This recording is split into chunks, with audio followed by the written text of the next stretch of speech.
Come along with me. I have been living in this strange new world for 20 years after reincarnating. My name is Wang Hu, and I live in Anal Village, a tiny corner hidden right beside the massive Green Bull Mountains. Today, Leorino came running to my door, screaming that county officials had arrived, and I immediately knew what it meant. The imperial court was handing out wives again, a regular occurrence every 3 years here on the brutal Lian border. We are caught right between three massive powers, the Great Qin dynasty, the Northern Kingdom, and the Wild Chong barbarians. War is constant, so, to prevent desertion, the court distributes captured enemy women as wives to the local young men.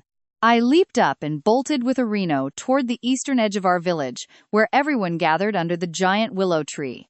People called out as I squeezed through the crowd, since I am famous for being the best hunter in these 10 villages. I have been scaling those peaks since I was 17, always returning with more wild game than everyone else combined. While my neighbors barely scrape by, my home is packed with extra grain and plenty of rich, dried meat. This is why young widows always find excuses to linger near my porch, but nobody knows my biggest, most guarded secret. At 18, I awakened a hunting system, allowing me to gain random attribute points every time I defeat a wild beast. Strength, speed, and endurance. Now, my physical body is vastly superior to any ordinary human alive. I cannot rip tigers apart with my bare hands yet, but ordinary beasts cannot hurt me, which keeps me alive in this chaos. Now, pay attention here. Standing beside old Chief Xiao, we spotted a massive column of soldiers marching down the mountain pass. There were far more troops than usual. Stroking his white beard, the chief explained they had secured an epic, sweeping victory. They completely destroyed over 10 northern cities and captured hundreds of thousands of innocent people. 9 out of 10 captives were women, meaning every single eligible man in our village got to make a choice. The chief's arrogant son, a bully who always tries to compete with me, was already loudmouthly demanding 2 wide-hipped wives. I just smirked. Arino begged me to take him hunting before winter set in because they had no food, so I told him not to worry. I told him to bring the boys in a few days, promising they would all head home, loaded with plenty of food. Then the high sheriff arrived, looking arrogant with his hand resting on his sword, and bluntly announced the prefect's direct imperial order. Every single man in the province, between 18 and 40 years old, must report directly to the army garrison in 1 month. Anyone who disobeys will be executed. That is the grim trade-off they give us wives, but we are forced to go to war. The officer barked for silence to explain the official terms of the deal. Any unmarried man can select up to 2 women, plus 2 sacks of grain and 2 silver coins to help them settle. I know what you and I are thinking. This is a total trap. If we do not report in 1 month, they will execute us.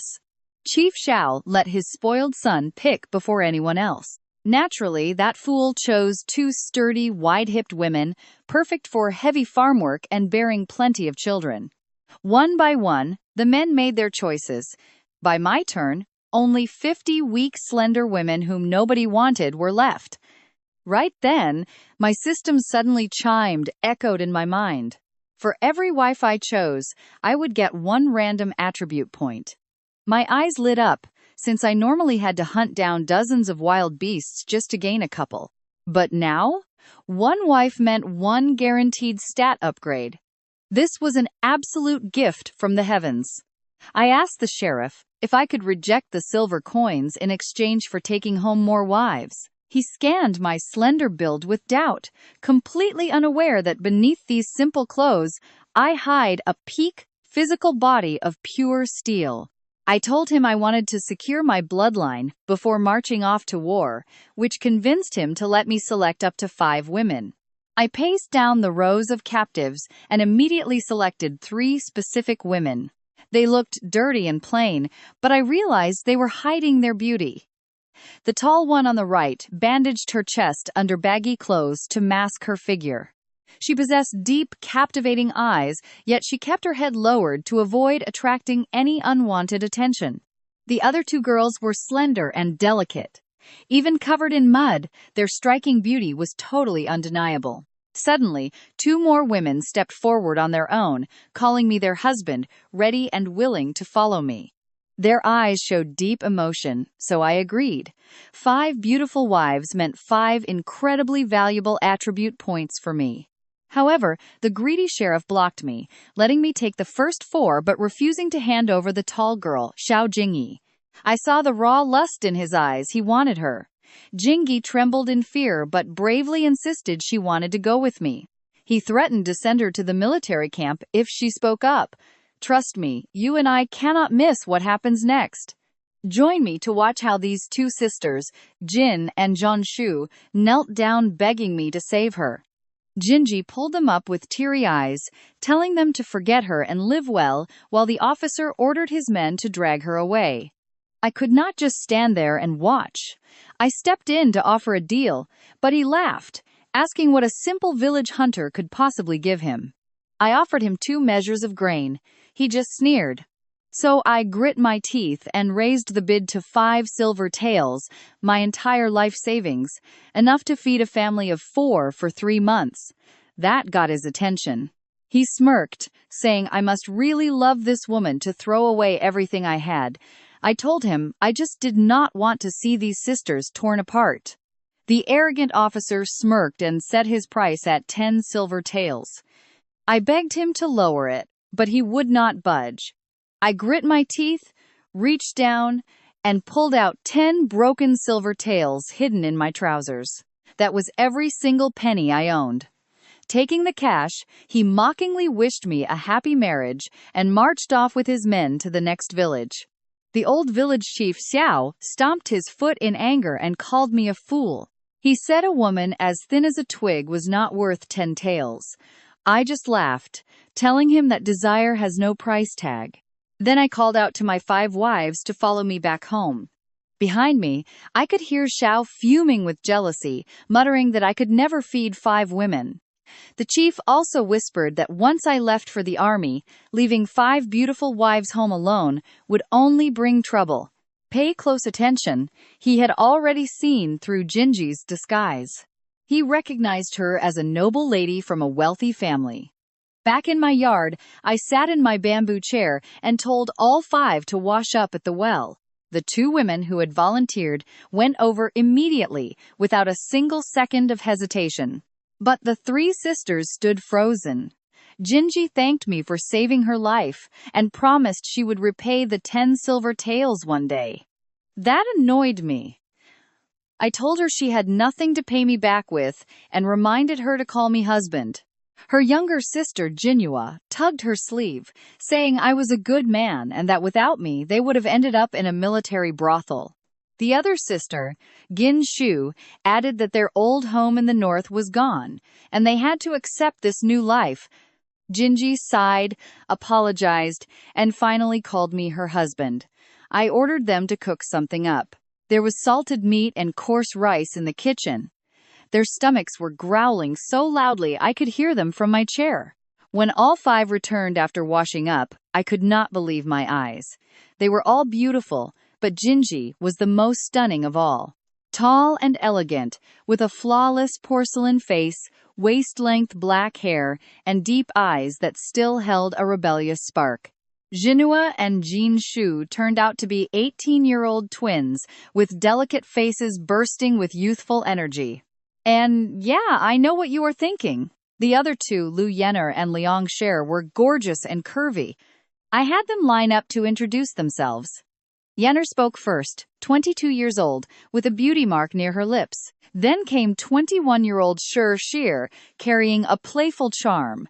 Jinji only stated her name and age, 23, in a flat, cold tone.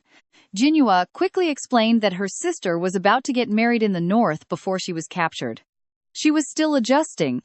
Hearing this, I stood up, grabbed Jinji by the waist, tilted her chin, and kissed her passionately.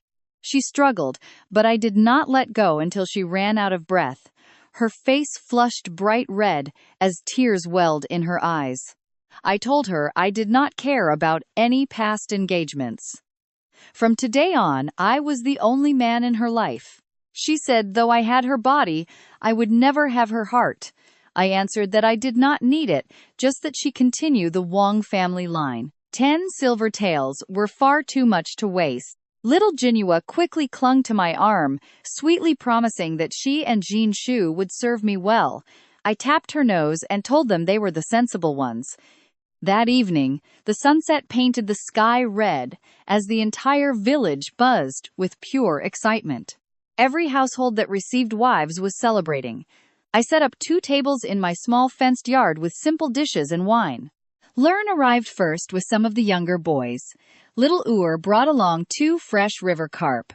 Goa carried 2 jars of wine, and Jang Dashan showed up grinning with 2 old chickens his mother sent to wish me many children. Great brothers, all of them.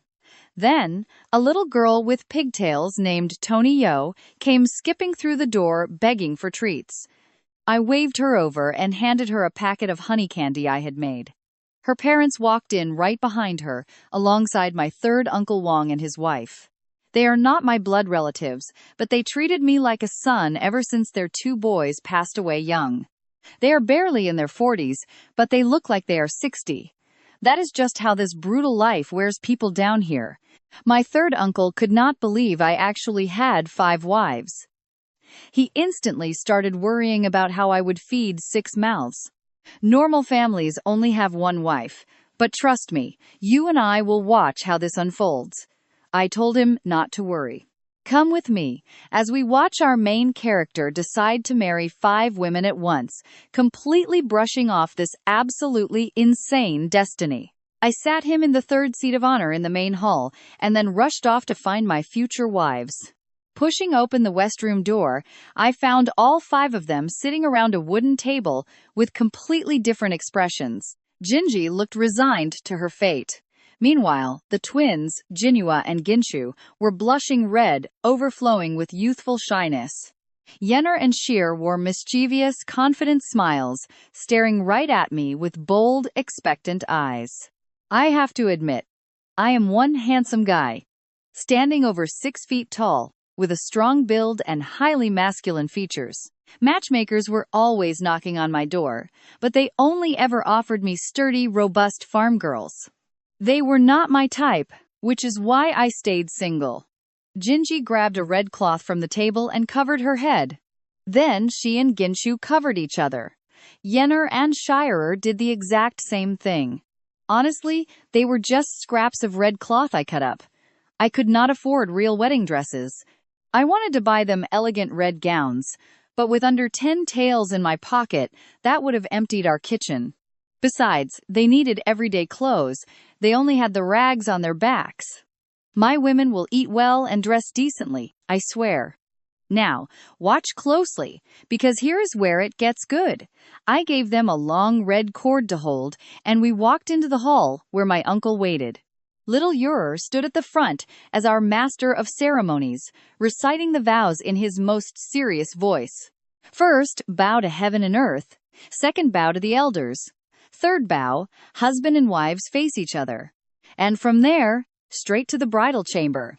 Just like that, with bows and red cloth, I married 5 women in a single night. I told my 5 brides to rest in the wedding chamber while I went out to drink with the guys. They must have been shocked when they saw the bed. I built a massive clay brick platform, big enough to fit 10 people. I admit I was planning ahead. While I was drinking outside, the women actually started getting to know one another. From what I learned later, Jinji finally relented. The others actually managed to talk some sense into her. Yenner reminded her that I spent a fortune to save her from the official, asking what would happen if she kept rejecting me. Would she rather end up in a brothel or with another family? Jinji admitted she was ungrateful and dropped her stubbornness. Yenner and Shire revealed they used to be singers in the mansion of the governor of Qinghe himself. As simple entertainers, they humbly placed themselves below the 3 sisters. Since Jinji came from a good family and was still pure, she was kind, saying they were all sisters now. They were in this together and had to protect each other. They agreed Jinji would be the primary wife. Meanwhile, I spent the entire night drinking with Arino and the guys until I was completely half drunk. I know exactly what you are thinking about this madness. Walking into the room drunk, I saw them waiting, poured some wine, and went straight to Ginji. I lifted her veil with my cup, telling her that since she was the oldest, she would be my first wife. She blushed, calling me shameless, but she took the cup and drank the wedding toast with me anyway. Then I uncovered the other four, revealing beautiful, blushing faces. I blew out the red candle, pushed Ginji onto the bed, and kissed her before she could protest. In the pitch-black darkness, I leaned in and whispered that I would treat her very well. She closed her eyes as tears rolled down her cheeks, begging me to be gentle. I did not wake up until late the next day. Looking at the bed, I saw 3 red spots on the sheets. All 3 sisters had been pure. I already knew Yenner and Sheer had past experience, which I did not mind at all. I sat proudly on the edge of the bed. 5 wedding nights packed into one, not bad. But suddenly, harsh reality came crashing back. This life, sharing a massive bed with 5 gorgeous wives, would only last a month. After that, I had to report to the military garrison. Shaking my head, I threw on my shoes and headed out. Stepping through the door, I saw Ginshu sweeping the courtyard. I grabbed her by the waist and planted a kiss on her cheek. She blushed instantly and avoided my gaze. Before I could tease her any further, Yenner and Shirer came out of the kitchen carrying food. I asked about Jinji and Jinhua. Ginshu said they went to the creek to wash clothes. I sent for them so we could all eat together like a real family. Shir mentioned we were running low on food. I told them not to worry about that at all. I would take them to town later to buy grain and 2 sets of new clothes for each. My women would not wear rags. Yenner and Shir's faces lit up. As I washed my face, I opened my system panel. That night was definitely worth it. 2 strength, 2 endurance, and 1 agility. Trust me, what we find out next is going to completely blow our minds. Come along with me and see how every single night with my wives hands me a sweet, extra power-up. So, the more I love them, the stronger I get. My stamina, strength, and speed already easily crush any normal man's limits.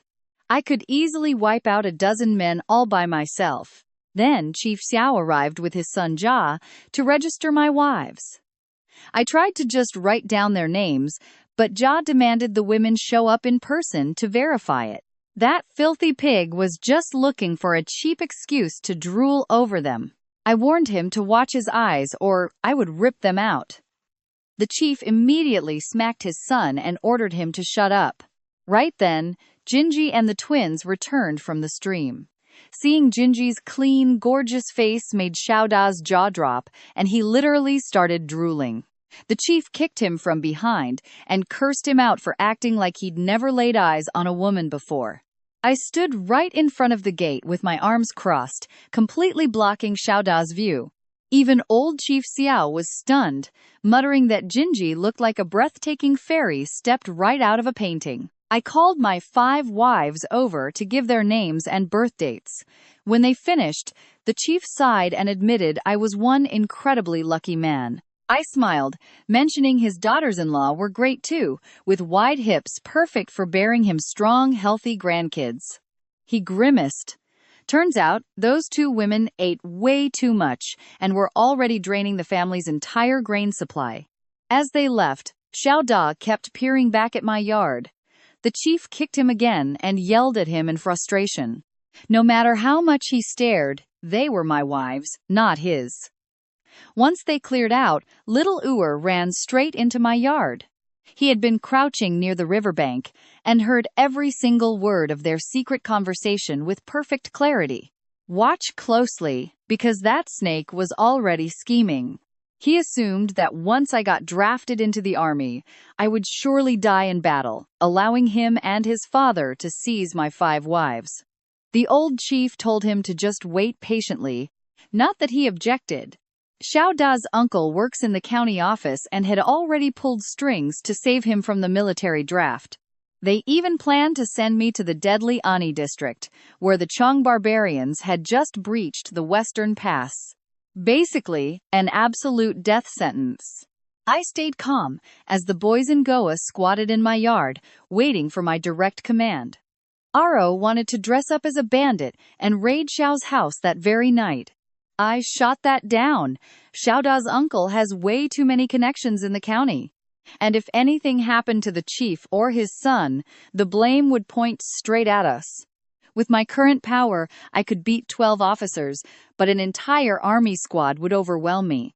I ordered them to keep a tight eye on Xiao Da. I want to know the exact second that bastard heads up the mountain. Then I told Goa to gather men to build a sturdy wall around my yard. I bet you and I can agree that Snake is going to lose something precious if he tries to spy on us. Next, I told the boys I was taking my wives to town this afternoon. Arino needed to buy grain, and Uur's wife wanted new clothes, so they decided to tag along with us. When I told my 5 wives we were heading to the market, Jinji hesitated for a moment. She said traveling like this would draw too much attention and bring unnecessary trouble down on me. I told her not to worry. I know the patrol captain in Greenstone, and besides, my fists aren't just for show. After last night, Jinji had changed. Somehow, she had become even more breathtakingly beautiful. She now radiated a warm, feminine glow. Leaving her dark past behind, she focused entirely on caring for me. I promised all 5 of them 1 silver coin each to spend however they liked on clothes or shoes. I married them to make sure they ate well and dressed beautifully. They all bowed and thanked me with pure joy. Yenner and Shur looked like they wanted to jump into my arms right then. That afternoon, we loaded Arino's cart and headed for Greenstone. It is a small town, but has everything we need. Tailor shops, butchers, shoe stores, fabric merchants, and even a cosmetics shop. I went to buy grain with Arino and Uur, while the women headed to the fabric shop with the other wives. The shopkeeper almost tripped over himself running to the door when he saw 5 such gorgeous women arriving. A group like that guaranteed a massive sale. Even wearing simple hemp clothes, Jinji walked with absolute imperial elegance. The man knew instantly they were no ordinary village girls. Inside, Jinji picked white cotton and gray hemp, enough to make 2 complete outfits for every single one of them. She negotiated like a true master tailor, calculating costs, arranging designs, and setting delivery dates. Meanwhile, the twins picked identical fabrics. Then, Jinshu pointed to her worn-out shoes, showing her toes peeking through, and mentioned she really needed a new pair. And that's where we leave it, knowing they now had enough silver to buy 2 brand-new pairs of shoes each. Come along with me as we watch Arino and Uur's wives get incredibly jealous over getting just 300 coins. Aro's wife wished her husband had even half of my talent. Smiling, Jinji decided to gift them both new shoes to thank them for the trip.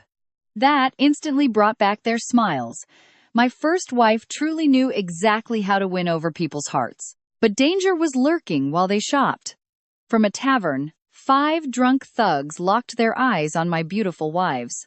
Their leader was a massive guy with a thick beard, joined by a bald dude, a short fat guy, a giant brute, and a young man with a scarred face. They usually harassed local girls, and now they wanted to bother my women. Seeing their simple clothes, they assumed they were just wives of a helpless farmer unable to fight back. By the time they finished shopping and reached the Western Bridge, the 5 drunks had already followed them there. The disgusting fat guy walked up arrogantly, blowing his foul, alcohol-soaked breath right in their faces. The bald thug demanded they spend the night with them if they wanted to get back home safe and sound. Jinshu firmly warned them that her husband was on his way. And she was not lying. Now pay close attention here, because I was already sneaking up behind those drunks while you guided the ox cart. I walked straight to the scarred thug, blocking the bridge, and told him coldly, "Move or die." The guy pulled out a short knife behind his back, acting tough. Arino cracked his knuckles, saying we would smash their teeth in. The giant mocked us, calling us brats. I ordered Arino and you to cross the bridge first with my wives in the cart. I would handle this, but Scarface stepped right in front of the cart, completely blocking the path. Enough. I slid forward and buried my fist straight into his stomach. One single blow made him fold like a shrimp, collapsing to the ground with a bruised face. The bearded leader's gang could not believe their eyes seeing Scarface fall. He was their strongest fighter, and they went dead silent. I shouted at Arino to get my wives out of there. Gingy stopped dead on the bridge, begging me to go with them. I smiled and kicked the fat guy so hard he flew 8 meters. Little Ewer told them not to worry. He had already seen me beat 8 men at once, though the women still could not believe it. I know what you're thinking, but they remembered my crazy stamina from our wedding night, so they knew I could handle this. I yelled at them that I just wanted them gone so I could unleash my power without holding back. I did not want them to witness the brutality that was coming. That finally convinced them to follow the cart to the village. Shortly after, a terrifying scream echoed in the distance, making all 5 women turn completely pale. On the road, the wives of Arino and Uer told them how lucky they were to have the most wanted man in 10 villages, handsome, an expert hunter, and highly generous. They warned them to keep a close eye on me since widows and single girls were always hovering. Meanwhile, on the bridge, the 5 drunks lay defeated. I sat on a stone pillar, asking if they had had enough. The leader begged for mercy with a dislocated shoulder, and the kneeling giant had both of his arms broken. The bald thug had his nose smashed and covered in blood. But Scarface remained defiant, cursing at me. I asked whose brilliant idea it was to follow my women. Nobody answered. I picked up the dagger and walked straight to the leader to break his spirit. The giant shrieked that it was all the fat guy's idea. I did not waste time talking. I approached the fat guy and, with one clean slice, ruthlessly castrated him. He squealed like a dying pig. I threw the weapon down and warned them that today I only punished the mastermind. If I ever caught them harassing women again, I would perform the exact same painful surgery on every single one of them. I walked away into the sunset without looking back even once. Behind me, the fat guy howled in agony before his stunned crew. The giant recognized my name, Wang Hu of Anal Village, finally understanding the secret behind my overwhelming power. The leader ordered them to stay quiet and never reveal this humiliating defeat. Even Scarface cursed the fat guy, saying he deserved it for causing trouble. Meanwhile, Jinshu was the first to spot me walking back, unharmed. You bragged to my wives that you had already warned them. Those bastards never stood a single chance. Jinji rushed over to check me thoroughly for any wounds. Seeing I was completely untouched, all her anxiety vanished instantly. I took her hands and smiled. Out of my 5 wives, Jinji is my favorite, the smartest and most beautiful of them all. Uer asked me what exactly I did to those bastards. I told him with absolute honesty. And that is where we leave things today, trust me. With the boss castrated, we do not need to worry about the law. Let's jump into this, because if the local captain finds out, those thugs are headed straight to jail. They will keep their mouths shut. Besides, I am about to join the army. No officer would bother punishing me over a simple street brawl, so I walked home with a wife on each side. The 6 of us walked ahead of the ox cart, while Arino and Uer watched with envy until their wives yanked their ears, asking what they were staring at. At the entrance, I unloaded 5 sacks of grain, tossing 200-pound bags onto my shoulders like they were nothing. Then I grabbed the last 3 sacks in a single trip, balancing 2 on one shoulder and 1 under my arm. Jinshu stared at me, completely amazed by my strength, while Yenner playfully suggested that the girls should examine my body much closer later on. Jinhua blushed deeply and stammered that it was way too embarrassing. Since Jinji and her sisters did not know how to cook yet, Yenner and Sheer whipped up a simple veggie rice soup. They usually skipped dinner, but I needed hearty food to restore my energy. That night, I visited each of my wives once again. When I returned to Jinji, she gently caressed my face under the moonlight, softly pleading with me not to push myself so hard. But I had just gained 2 attribute points in strength and endurance, reaching 28 and 21, 4 times stronger than a regular man. There was no way I could sleep. I held her close, and we had another passionate round until she was completely exhausted. I did not wake up until noon. Pay close attention here. The courtyard outside was already buzzing with activity. Gawa and his crew were building a brick wall on my property, and my 3 sisters-in-law had rolled up their sleeves to help mix mud and carry heavy stones. Across the yard, Yenner and Sheer were prepping lunch, and a mouth-watering scent of meat drifted over from the kitchen. Jinshu ran over to the well to fetch me washing water, looking at me with deep, heartfelt admiration shining in her eyes. She told me Gawa and the boys had been boasting about me all morning, claiming I once strangled a 60-pound wolf. I grabbed the damp cloth and wiped my face. Jinhua called me a show-off, saying killing a tiger was impossible, even with dozens of men. I told her to just wait. One day, I would bring a tiger home and let her see it for herself. With my stats rising every single day, hunting a tiger was not impossible. The only real problem was actually finding one. In all my years of hunting in the Greenbull Mountains, I never saw a tiger, though elders claimed to hear roars 30 miles deep. By noon, the heat became unbearable. After finishing lunch and cooling off with a cold watermelon, I sent Gawa's crew home to rest until the evening. And here is where it gets interesting. Jinji approached me to ask if she and her sisters could learn to raise silkworms. I told her, of course. Then she confessed her real worry, money, since I would leave for the army soon with only 5 grain sacks left. Autumn was coming, the worms would not survive the cold, and none of the women knew how to hunt or farm. How would they survive the winter? I promised to buy more grain before leaving and make several mountain hunting trips to stock up. Then she asked me who would be left in charge of the entire household while I was gone. I understood her motives. She wanted me to publicly name her head wife so the others would follow her, avoiding family drama. A clever woman. I announced that Jinji would handle all household decisions during my absence. Yenner and Sheer agreed immediately. The twins had no objections either, since she was their eldest sister after all. Jinhua mentioned that Xiaoda had been loitering by our entrance again, staring at her chest. That decided it. It was time to deal with him. 5 days later, I got my chance. Had been watching him and reported their group was heading to the mountains. I quickly gathered Erino, Gawa, and a few other men. Erino was absolutely furious to learn that Xiaoda used connections to dodge his military service. If we left and he stayed, he would terrorize the whole village.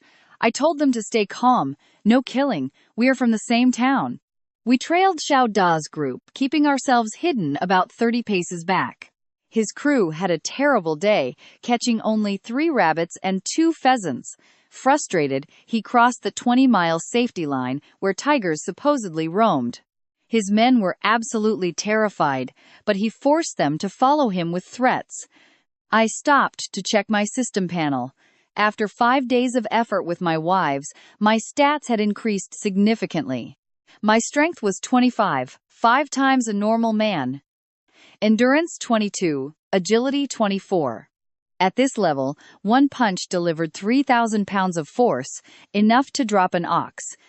Honestly, I could not believe how fast I was progressing. Marrying 5 wives was the best decision of my life. Getting attribute points this way is much easier than hunting. If I had known, I would have married sooner. Stay with me to see how we follow Xiaoda deep into the forest. Come along with me. The guys were terrified of tigers, but Ario trusted me. I just smiled. Honestly, I actually wanted to find one. With my current strength, I was beyond ready to fight. We traveled 30 miles into the Greenbull Mountains when a brutal roar shook everything. Ario and the guys froze. Judging by the sound, the tiger was miles away. I ordered them back 20 miles to safety while I went on alone. If I could not beat it, they would only get in the way and die. I rushed into the thick forest. A few meters ahead, I heard screams and roars. Suddenly, 3 of Xiao Da's hunters ran out, pale as ghosts. I grabbed one of them and demanded to know what was going on. He could barely speak. He said the beast had already killed several men and was chasing Xiao Da. I ordered them to report this to the village chief, drew my short knife, grabbed my trident, and ran straight toward the roars.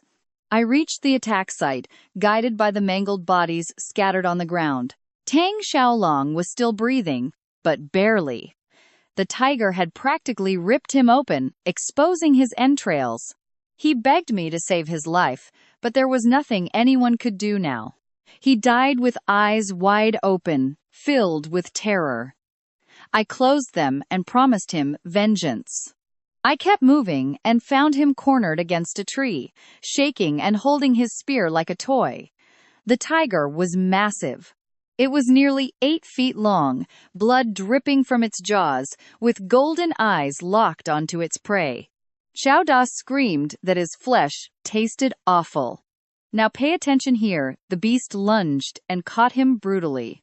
I was perched on a high branch, drawing my 8-stone compound bow to its absolute limit. I released the arrow, deliberately aiming for its hind leg, purposely avoiding a lethal blow. The pain made the beast bite down harder, ripping off both of Xiao Da's legs. Exactly as planned. Without legs, he would be crippled forever. No more threatening my wives or anyone else. Alive, he was far more useful. A dead chief's son would bring troublesome investigations. But a crippled one saved by me would only bring gratitude. Xiao screamed as the beast tried fleeing with his legs. I gripped my trident and threw it with all my might, piercing through the tiger's thick neck. The beast let out a final whimper, took a few steps, and collapsed. The boy looked at me with deep gratitude, thanked me, and passed out. I bandaged his stumps to save his life and then approached the dying tiger. The trident had almost completely pierced its neck. There was no saving it, so I pulled it out. Blood gushed, and the tiger went completely limp. Who would have thought this beast had such bad luck? Man, it was heavy. I dragged the massive body to where Xiao lay unconscious and built a makeshift stretcher from branches and vines. I tied down his legless body. 10 miles out, I ran into Ewer and the village chief searching for his son. I faked my best sad face and said I arrived too late. The elderly chief burst into tears, thinking him dead. But Xiao groaned on the stretcher, alive. Seeing the stumps where his legs used to be, the old man broke down crying again. I advised him to hurry to the county doctor before he passed. He wiped his tears, saying they owed me everything. I replied that despite our differences, we are from the same village, and I would not let him die. Let's pause and appreciate this. The chief was so moved that he felt deep shame for plotting with his son against my wives. Once they departed, I returned with the boys to retrieve the tiger. Seeing such a beast, they could not believe it. Ur excitedly yelled that we would be very rich. Just the tiger skin was worth 100 silver coins, and the bones even more. I reminded them, while I eat meat, they get soup. That got them going. They tied the 400-pound beast to logs with vines and started carrying it. I told them to go ahead because I wanted to hunt some prey for my wives, but it was all a lie. My real reason for staying behind was that I felt someone hiding in the nearby bushes. Once they left, I demanded the intruder come out. Instantly, a sharp blade flashed from the grass, aiming straight for my neck. I dodged and blocked it with my short knife. Super easy. The attacker was a girl around 16 or 17. Another woman's voice ordered her to stop. That's when I saw them clearly. They wore Chong tribe clothing, leather boots, and curved swords. The older one was pale and bleeding heavily from her chest. She claimed to be Princess Nani of the Nan clan, begging for help. Trust me, this encounter changes everything for us. Before I could reply, several White Wolf tribe soldiers burst through the trees, hunting the princess down. Let's watch how the 3 of us suddenly got surrounded by over 10 enemy soldiers. The princess demanded they release me since I was innocent, but the commander just laughed, saying they would keep the women and execute me right there. To them, the people of Great Shin were nothing but cattle for the slaughter. Oh, so they want to catch us? Fine, I said. But why kill me? They laughed even louder, repeating that those from Chin were just animals to them. They could kill us whenever they wanted, so I replied that I would just have to end them first. Before he could even blink, I drove my trident straight into the closest soldier's chest. Now watch how this commander completely loses his mind. A dozen warriors rushed me. I laughed, yanked my trident free, and hurled it so hard it pinned a guy right against a tree. Young Mang Yin stared at me in absolute terror, realizing that if I had not held back earlier, she would already be dead. Unsheathing my short blade, I began the slaughter. I was moving like lightning, taking them down one after another. 2 here, 3 there. Princess Nan ordered Ming Yin to stop protecting her and help me, so she immediately charged in with her curved blade. Within minutes, only 3 enemies were left standing, including the shaking commander. You feel that shift too, right? Their arrogance completely vanished as I approached them, my bloody weapon dripping as I smiled. He screamed a stupid threat and lunged, but I stepped aside, sliced his throat clean, and watched him fall. Nan Shear thanked me for saving them. I asked how they entered the mountains and if more pursuers were coming. She confessed they escaped from the grasslands and that no one else was following them. The enemy army wouldn't cross 1,000 miles of mountains, which was fine by me. I told them they were free and searched the commander's body for valuables. The only thing I found was a pink undergarment, which I threw away in total disgust. Right then, the princess pulled out a golden disc the size of a child's hand, offering it if I guided them out of the mountains. I stared at it, wondering if I should just steal it and run, but she quickly sweetened the deal. She said her tribe would remember me forever, and, upon returning, she would send me 10,000 gold coins. I accepted the disc. It weighed at least 10 taels, a real little fortune. And that's where we leave it between the tiger and this gold. I got rich in a single day as dusk fell upon us. Let's jump back in as I told them to hide while I found local women's clothes to blend in. Mang Yin was terrified about the princess's chest wound, but she insisted she'd hold on. Promising help at dawn, I ran back to my house. Spotted me first and squealed with joy, while Ginyua and Ginshu ran straight into my open arms. I showed them the 2 wild chickens I caught on the way, and they almost cried tears of joy. Yenner and Sheer welcomed me with sweet smiles.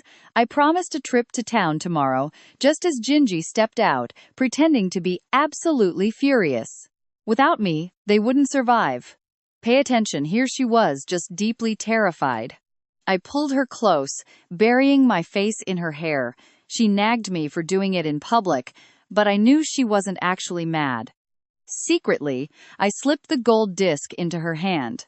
Her eyes widened, but she quickly hid it without saying a single word.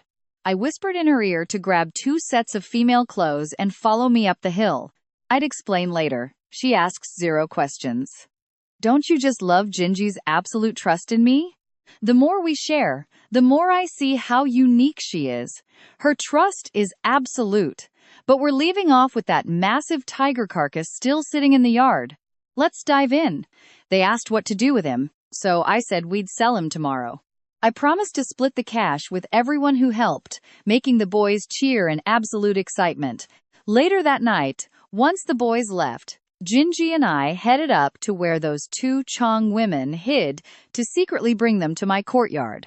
Yenner instantly panicked when she saw me carrying an unconscious woman, while another exhausted girl dragged a curved sword behind us. Jinji gently laid Nan Sheer on the bed and began inspecting her nasty wound. Now watch closely, the twins brought warm water while I sent Yenner and Shersher to keep watch. Mang Yin fell to her knees begging me to save the princess, but I told her to rise. I told them to just call her lawn chair. I trusted my wives completely, so I hid absolutely nothing from them. But just as Jinji was going to remove her bloody clothes, she gently asked me to leave the room. I took one last look at her beautiful face before leaving, only for Yenner to tease me in the yard.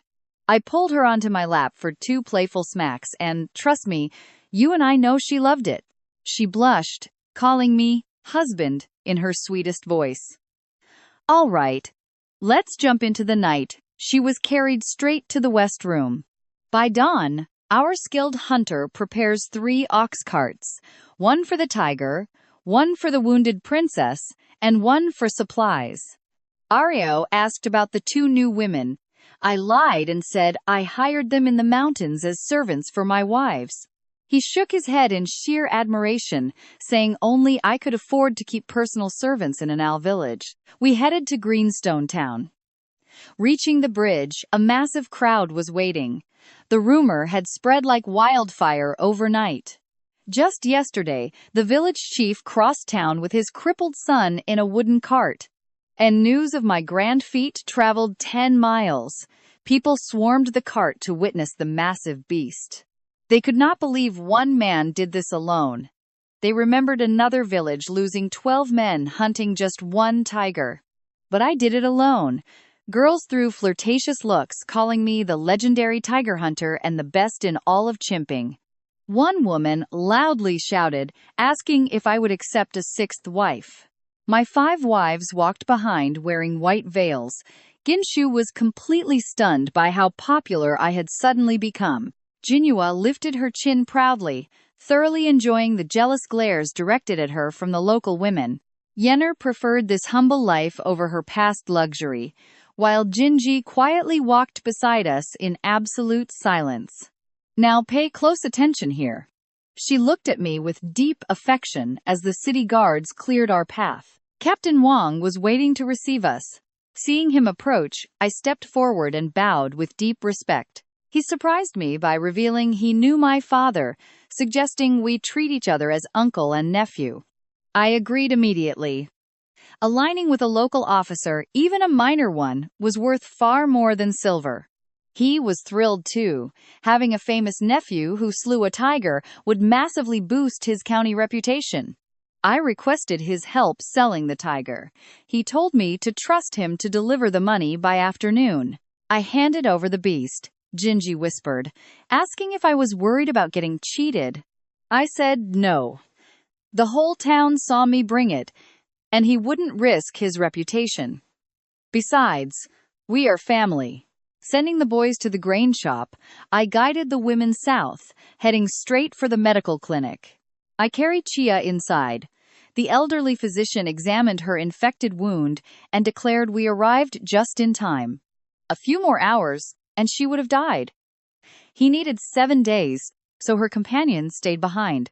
Stepping outside, I confessed to Jinji my extreme anxiety about hiding a princess of Chong in our region. She read my mind instantly, can you believe that? And gently reminded me of Cheerio's clever plan. The tribal army would never cross 1,000 miles of rugged mountains, and these ridges had too many exits to track us. She was right. I kissed her cheek on the busy street. She playfully protested, but could not help smiling. I treated my wives to an afternoon of shopping, winter blankets, warm clothes, and plenty of pork. By sunset, Uncle Wang returned from the capital holding a heavy pouch of 200 official silver coins. I was stunned. He explained a wealthy merchant celebrating his 60 years paid a fortune for the tiger. I offered to split the profits 50-50 right away, but he declined, acting deeply insulted by the gesture. We bargained, 20 coins for him and 10 per officer. He still refused, until I threatened to reject the whole deal. Eventually, he accepted 30 silver coins and commanded his men to express their gratitude for the bonus. They bowed deeply since 10 coins equaled a full year of salary. I was left with 130. With the princess's gold token, I went from broke to the wealthiest man in town in just 2 days. I distributed 15 silver coins to each of my boys, including Erino, Uer, Gaowa, and Dashin. It was enough to support their families comfortably for a year. Erino cheered, claiming he could finally walk proud. They bit the silver to verify. Gaowa nearly cried because his family was the poorest. His father was disabled, and his mother was bedridden. They survived entirely on the charity of others. Once everyone left, I pulled Gawa aside, offering 10 extra coins. He refused, stammering it was far too much. I had to scold him and force the silver coins directly into his hands. Then I handed him 5 pounds of meat and pushed him out. Jinshu watched, calling me a noble man. I told her to hush. Bolting the gate, I looked at my 5 beautiful wives with hopeful eyes. And that's where we leave it for today. I hoped we would share a bed, but Jinji blushed, refusing instantly. Trust me, our hero's timing couldn't be worse, as his wives share some awkward news. He looked at Yenner and Sheer in absolute despair, but they only smiled back at him. So they kept him company that night, and half a month flew by in a flash. One morning after breakfast, he went to check on Sheer, when Arino suddenly burst through the door, completely drenched in sweat. The officers were back, not to hand out wives, but to drag everyone to the military camp tomorrow, cutting their deadline in half without warning. When Arino dared to ask why, they slapped him hard. I headed straight for the plaza. A horse-faced officer was shouting names from a list, declaring that everyone with a new wife had to report to barracks tomorrow morning. No exceptions allowed. Anyone who failed to show up would be executed instantly as a deserter. One 30-year-old man protested, crying out that he had not even gotten his wife pregnant yet. The officer snapped at him to shut up or face execution. Yaoer and the others gathered around me, looking tense, so I told them to stay calm. I promised to be right there with them. Then, I stepped forward and asked the officer what we needed to pack. He replied, we only needed silver for food. If we made combat class, they would provide free weapons and uniforms. But if we only qualified as support troops, we had to bring our own blankets, money, and weapons. Support soldiers were treated like absolute slaves with barely any food or clothes.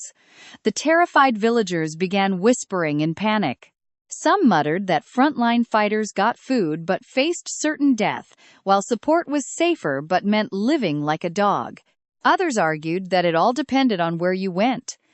On the front lines, none of that even mattered. I listened quietly.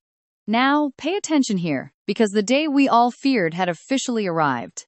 Once the officers left, I told the 12 remaining young men to go say goodbye to their families and meet me at the entrance at dawn. Yaoer quietly asked if I wanted to join the combat unit or support troops. Arino boasted that I would easily make combat class and become a general, while Goasa simply agreed to follow my lead. Walking home alone, my women still had no idea. Spotting Yenner, I asked her to gather all 5 of my wives immediately. They ran back from the stream carrying laundry baskets, and Jinji gently stood behind my chair to massage my aching temples. I broke the news bluntly. I was leaving for barracks tomorrow morning. Suddenly, the entire room fell dead silent. Jinji looked absolutely devastated. In just half a month, we had built something real, only to have it ruthlessly snatched away. I had hoped for 2 more weeks to bond, get them pregnant, and keep earning those crucial attribute points. But that plan shattered. I know what you are thinking, but even now, he made sure their winter supplies were ready. If news came of my death in battle, they were free to remarry. Jinji squeezed my hand, sobbing as she promised to wait.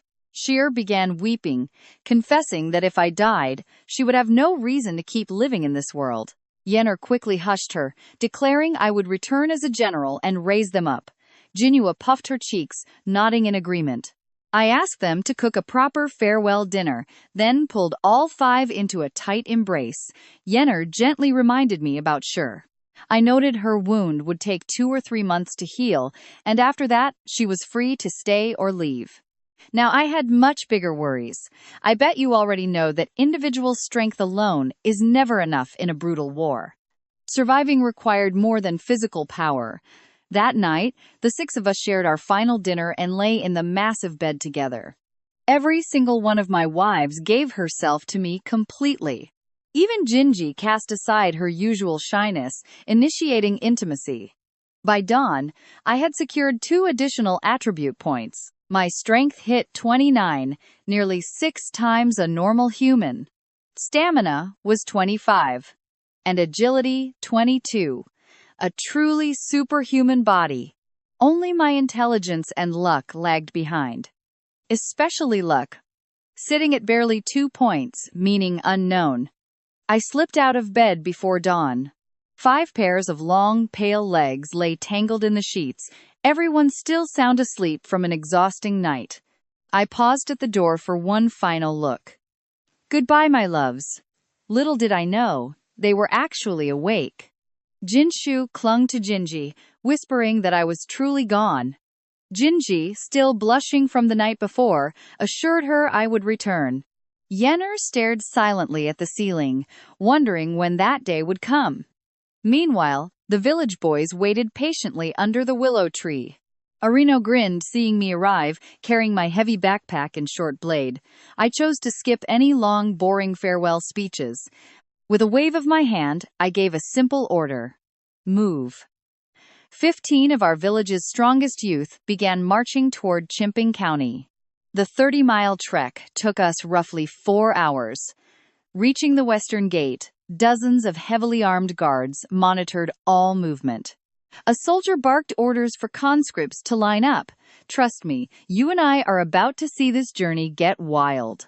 Forget entering the city. Stick with me to see if we can actually survive this brutal hell ahead. Get ready, because you and I are about to watch a hunter become a legend. The registration line was moving fast when 2 officers suddenly appeared at the desk. The clerk stood up immediately. One of them, looking very sharp, glanced at my name and asked if I was the famous hero who killed the Anil village tiger. I just told him yes. He introduced himself as Hyawen, the county submagistrate and the uncle of our village chief. I almost choked on my own spit. Last I heard, he was just a low-level clerk, and now he is second in command of the county. Turns out, my tiger-slaying feat actually benefited him too. When the magistrate heard the tiger hunter was from his assistant's village, he promoted him on the spot. I was definitely his lucky charm. He was incredibly friendly, telling me to call him Uncle Xiao and thanking me for saving Xiao Da's life. I put on my most sincere face and said Xiao Da and I were like brothers, so of course I had to save him. Behind me, Arrow and Yu choked back their laughter. Even the county military captain, Liang, was standing right there. He sized me up with pure admiration, saying a young man who could slay a tiger would have a brilliant future in the army.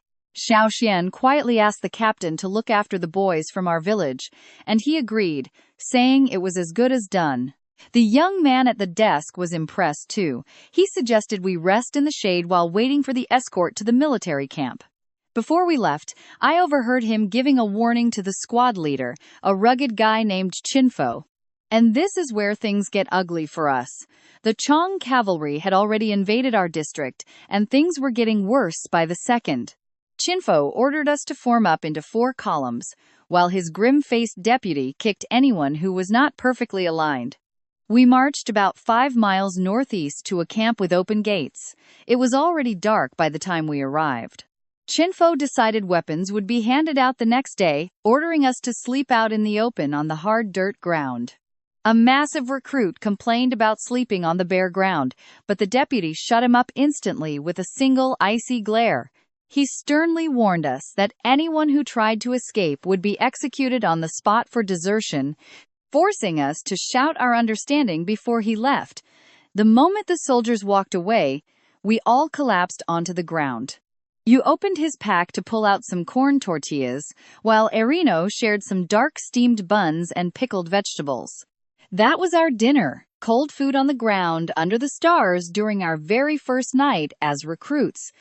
That first night was absolute torture. By mid-September, the cold cut deep, and many woke up shivering and sneezing, non-stop. At dawn, the deputy loudly banged a copper gong until every single one of us got to our feet. Breakfast was a bowl of watery rice soup, hard bread, and some pickled greens. Nobody dared to complain. To country folk, any food was a blessing. Once finished, we lined up on the training grounds to wait. And right then, Captain Leong arrives, getting straight to business. Pay attention here, because we have to choose our roles. Combat soldiers to the left, logistics to the right. My friends looked at me, and I walked left without hesitating for a second. All my brothers followed. 9 of us in total were determined to fight, while only a few older village men chose support duties. Those of us in combat roles received actual spears and decent military uniforms. The support guys got cheap pikes and simple hemp shirts. The difference was massive. But then the captain dropped a real bombshell. After 3 days of training, we were not going to Nan district as rumored. They were sending us straight to dangerous Anai district, right to the western front, where enemy cavalry had already crossed the mountain pass, mercilessly destroying everything in their path. Panic broke out. Men screamed that it was a death sentence since none of us had any real training. The Chong riders were ruthless warriors, and without the border pass to protect us, we were completely exposed to danger. The captain's face darkened as he demanded absolute silence. Did they really think the Empire gave out free food and silver? If you do not want to die, train hard these next 3 days. We will not throw you directly into a battlefield slaughter. I will send you along a safe route to the district capital to keep practicing before you fight. That managed to calm the crowd down. He left Chinfo in charge of our harsh instruction and quickly took off. Chinfo dumped all the work on his deputy and left. For 3 days, they trained us from sunrise to sunset in defensive formations, attack tactics, and basic spear handling. By the 3rd morning, when the captain returned to inspect us, nearly 400 men moved in perfect sync. Chinfo proudly saluted to give his report. He reported 386 recruits ready. Leong ordered us to march to the capital of Ani in under 7 days. The deputy ordered us to march immediately, and we all answered in unison. Trust me, you and I do not want to miss this war. Come along with me to see how a simple recruit transforms into an absolute legend. As the group scattered, Shinfeng ordered me to stay. Once the others left, Shenfeng pulled me aside and quietly asked if I wanted to remain in the county. He said Captain Li and he could pull some strings to keep me from being sent to Ani City. Watching Arino and the boys walk away with their heavy packs, I refused. I was heading to Annie, even though he warned me of the absolute chaos out there. Chong riders were burning and looting everything. I told him my mind was made up, and he patted my back, respecting my true courage. When I got back, the guys asked what we discussed. I lied, saying the commander just wanted me to keep this pack of idiots in line. They grumbled that they were not runaways. At the gates, the deputy magistrate reminded Chinfeng to keep a close eye on his young nephews. Captain Liang looked grim. After we marched out, I learned both officers were whispering about how desperate our entire situation had actually become. Chinping County only had 30,000 households left, with less than 20% of their fighting men still available. The governor was barely sending a few thousand green recruits to Mansi, acting as if he had already abandoned that entire region. Liang suspected the governor was hoarding the elite border army, completely refusing to face the Chong forces head-on. Pay close attention here. After a 6-day march, we finally reached Ani, and the view left us completely breathless. The walls were built of solid stone and brick, towering over 60 feet high, making the city look like a truly massive fortress. It was nothing like the low walls of Chinping, yet all 4 gates were shut tight and the roads looked totally abandoned. Up above, armed guards watched us with deep suspicion. Chenfeng ordered us to march straight toward the massive eastern gate. Our papers showed that was the only open entrance. We rushed to the base of the wall under the watchful eyes of the garrison. Just 300 meters from the gate, the Chong cavalry came out of nowhere, dozens of riders bursting from the woods and charging us. They had decapitated human heads hanging from the ropes on their saddles. Chunfeng cursed and yelled at us to raise our spears into a defensive circle. We got lucky there were only a few dozen riders. A larger pack would have wiped us out instantly, but even a small enemy squad was absolutely terrifying.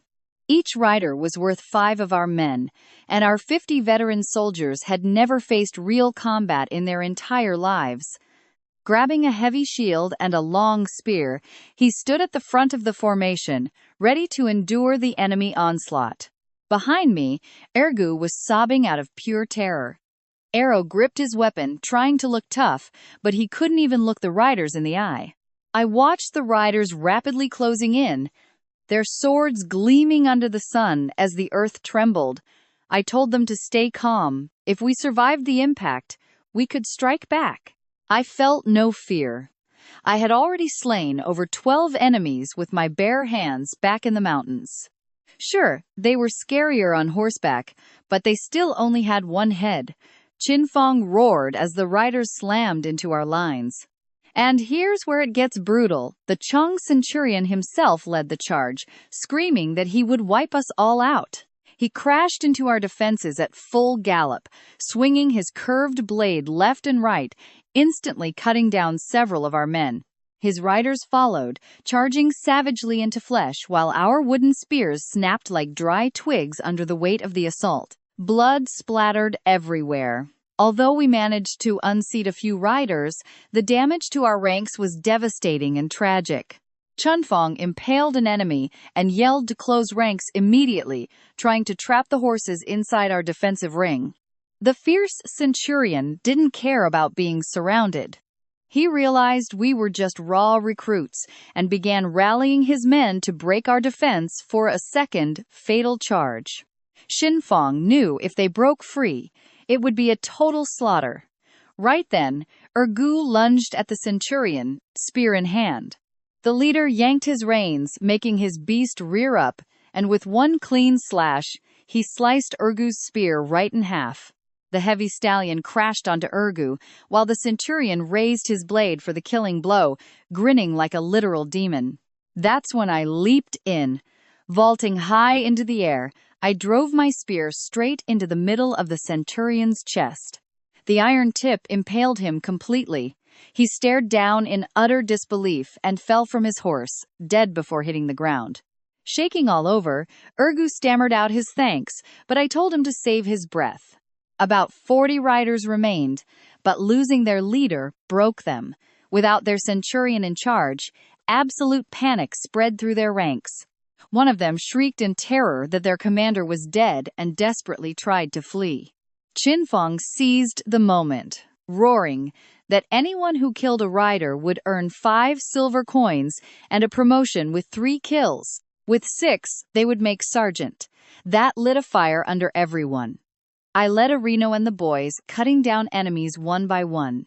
In the end, 30 corpses littered the field, and trust me, this is just the beginning of our bloody legend. Let's look at this absolute disaster. Together, only 12 riders escaped, losing 70 or 80 men, dead or severely wounded in a brutal bloodbath. Xinfang ordered them to rescue survivors, take enemy heads for proof, and head for the gates. He feared enemy reinforcements would arrive. Suddenly, a young officer standing on the city wall completely blocked our path. Xinfang shouted our identity from Nan'an District, Qinping County, and gave the password. The gates opened, and we rushed inside. Just minutes after the very last man crossed the threshold, the ground began to shake violently. Thousands of Chong cavalry flooded the northern plains, charging toward the eastern gate like a massive black tide. Gasping for air, Ergu admitted 1 second more meant death outside. Xinfang stared at me, confessing my deadly spear strike saved us all. Without that strike, 9 out of 10 would have died. I replied that it was a group effort. The young officer came down from the wall to introduce himself. He watched the entire battle and was deeply impressed. He never expected green recruits to survive a heavy cavalry charge, let alone wipe out almost the entire enemy squad. He ordered Xinfang to lead us to the north camp, where the district governor would assign us once county reinforcements arrived. His tone was respectful, a courtesy we had earned with our own blood. Take a close look at this. The city was packed with refugees, their makeshift tents filled with hopeless, broken families. Ergu cursed the Chong riders, while Arino swore we would kick every single one of them out of Liang province. The young officer, named Lu Yongbei, walked alongside me and asked my name, so I told him. He smiled, saying my name fit me perfectly, fierce like a tiger. Suddenly, he froze in his tracks. Up ahead, a burly officer named Zhao Meng was harassing a veiled woman in white who was feeding the refugees. Zhao Meng claimed the city commander banned private aid, ordering his soldiers to trash the stand and drive everyone away. The woman, Yungbei's younger sister, Lu Rushua, claimed she knew nothing of this order. That was when I realized the officer who let us in was her brother. Lu Zhengbei stepped forward to confront Zhao Meng, calling his order a flat-out lie. Meng just smirked. His uncle was the military commander of the district, the ultimate authority here in Annie. He did not hide his obsession with Lu Rushua, using this whole situation as an excuse to claim her. When Zhengbei refused to hand her over, Zhao ordered his men to attack. Both sides clashed instantly. Zhengbei fought hard, but Zhao Meng's fourth-rank blood energy easily overwhelmed his third-level bone forging. A devastating blow sent Yungbei crashing to the dirt, coughing up blood, with damaged organs. I know what you are thinking. Who is going to stop him now? Meng sneered arrogantly, advancing on Rushua and claiming her family would have to accept their marriage now. She backed away in terror, warning him he had no right. He tried to rip off her veil, wanting to see if Ani's #1 beauty lived up to her legendary reputation. She tripped over a bench, but I was already moving, catching her waist before she could hit the ground. Her eyes fluttered open to find my face inches from hers. She blushed deeply, unable to look directly at me. She thanked me softly. Zhao Meng, absolutely furious, demanded to know where this filthy peasant had crawled out from. Xinfeng quickly intervened, bowing to explain that we were just raw recruits from the distant county of Qinping. He was trying to play peacekeeper. Both Meng and Yungbei commanded 1,000 men, a rank far above ours. Meng ordered us to get lost, but still holding Rushua, I refused to stay silent, speaking up for all to hear. Dragging a woman away in broad daylight doesn't seem very appropriate, does it? He glared like he wanted to eat me alive. When he asked who I was, I calmly replied I was just a recruit who killed a Chong centurion. He laughed right in my face, mockingly claiming no raw rookie could ever defeat an elite cavalry officer hardened by 1,000 battles. I corrected him, not just the centurion, but also 13 other riders. Right outside the eastern gate, he spun around to Zheng Bei, demanding to know if this was actually true. Zheng Bei smirked through his bloody lips, confirming that was exactly why he left his post to escort us personally.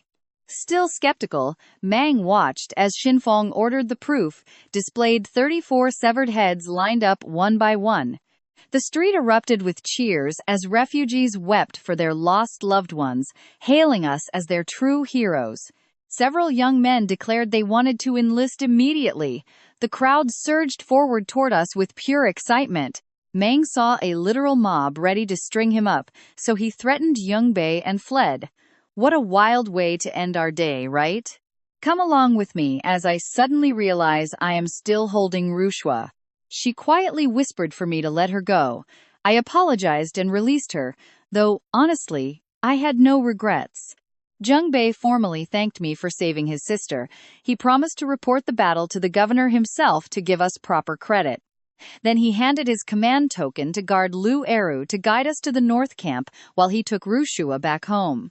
Before leaving, Rushua cast one final look back at me. I watched them walk away until Chunfeng nudged me to make me stop staring like that. At the north camp, the guards doubted us, but seeing the heads in Aaron and Ur's hands, their jaws dropped and they let us pass. Within an hour, the whole camp heard of our feat. Thousands of soldiers, both recruits and veterans, gathered to see the pile of 34 heads. The rumors were wild. Apparently, another group of 500 recruits arrived yesterday and got ambushed by a Chong patrol. They lost over half, with under 200 surviving. Compared to them, our achievement was legendary. Camp Deputy Commander Zhang Yuanshan came running over to us. Now, pay close attention here as he inspects the heads and asks Xinfang if this is actually real. He shouted good 3 times and ordered an immediate battle report, though Xinfang sheepishly admitted he could not write. Zhang laughed and told him to just dictate, since they had plenty of scribes in the camp. He promised the report would reach the governor and commander tonight, telling us to wait for our rewards. We stood tall on that training field, 300 bloody and dirty men, as every soldier watched us with deep respect. It felt incredible. 34 heads at 5 tails each meant 170 silver, but we proved something far more valuable. We were no longer simple farmers. That night by the campfire, Chunfang broke down the cold, hard combat numbers. We killed over 30 Chong riders, but we lost 13 veterans and 39 recruits of our own. Another dozen were severely wounded. Gao was pale with his shoulder bandaged, while Ergu, resting his sword, admitted those riders were terrifying. I summed it up simply. Infantry against cavalry is always a losing battle, and we were all just rookies. Winning this battle was truly extraordinary. I know what you are thinking. What about the reward? Xinfang says killing the leader brings 100 coins and squad leadership. He told me that position was mine. The next morning, the entire camp gathered once more at the training grounds. Governor Qin Weining arrived with Commander Zhao Xiang. The governor ordered Chun Fong and me to step forward immediately. He scanned me from head to toe, asking if I was the one who killed the White Wolf Centurion with 1 spear throw. I confirmed it. He nodded in satisfaction and announced my reward, 100 silver coins and the squad leader rank. Then, Zhao Meng stepped out of formation to complain, claiming a mere rookie could never defeat a 3rd-rank warrior. He demanded proof, but Zheng Bei immediately stepped up to defend me, swearing he saw it all from the wall. But Commander Zhao Xiang, Zhao Meng's uncle, slyly suggested that Zheng Bei might have been confused in all that chaos. He proposed a simple test: fight Zhao Meng. If I managed to defeat him, my claim would be proven true. Jung pulled me aside to warn me against accepting, since Zhao Meng was a 4th-rank martial artist, stronger than the Centurion. He said I stood no chance. I thanked him, turned to face the governor, and declared that I accepted the duel. Meng laughed, saying that if I survived 10 of his strikes, he would gracefully admit defeat. I stared directly into his eyes and promised he would fall in 3. He drew his saber, lunging straight for my neck. Too slow. I dodged, appearing 2 meters behind him. He spun, slashing at my waist, but I easily backed away as the crowd counted. 2 total misses. Desperate and furious, Meng screamed at me to stop running away and fight like a real man. I smiled and obliged. Stomping hard, I vaulted into the air and slammed my spear down at his head like a giant mallet. He raised his saber to block it. Metal clashed with a thunderous boom echoing across the field. The impact was so brutal, it forced Meng back more than 10 steps. Thousands of soldiers watched in absolute silence. Meng's hands shook so violently he could barely hold on to his weapon. He stared at me, muttering that I must be a 5th-rank blood ignition artist. I had absolutely no idea what he meant. Noticing I lacked any energy fluctuations, he asked if I was simply born with some kind of supernatural strength. I jumped on that excuse instantly. Innate superhuman strength was the perfect cover-up to hide my system's actual power. He demanded to know why I was so fast. I shrugged, blaming years of running from wolves. Our little bluff worked out beautifully, right? Come along with me, as we watch Zhao Meng's face completely change the moment they shout that I am the hero who hunted the tiger. In Liang, they highly valued hunters for being strong, sharp, and incredibly tough. That cleared up his doubts, but his bruised pride wouldn't let him stop. Roaring with fury, he charged at me like a cannonball, aiming straight for my chest. I deflected his attack with my spear, completely disarming him in a single second, and planted a kick straight to his chest that sent him flying 10 meters into the dirt. Before he could react, I had him cornered with my spear tip 3 inches from his neck. Gritting his teeth, he finally admitted defeat. The entire field erupted with shouts from thousands of soldiers, shocked to see a raw recruit defeat a captain.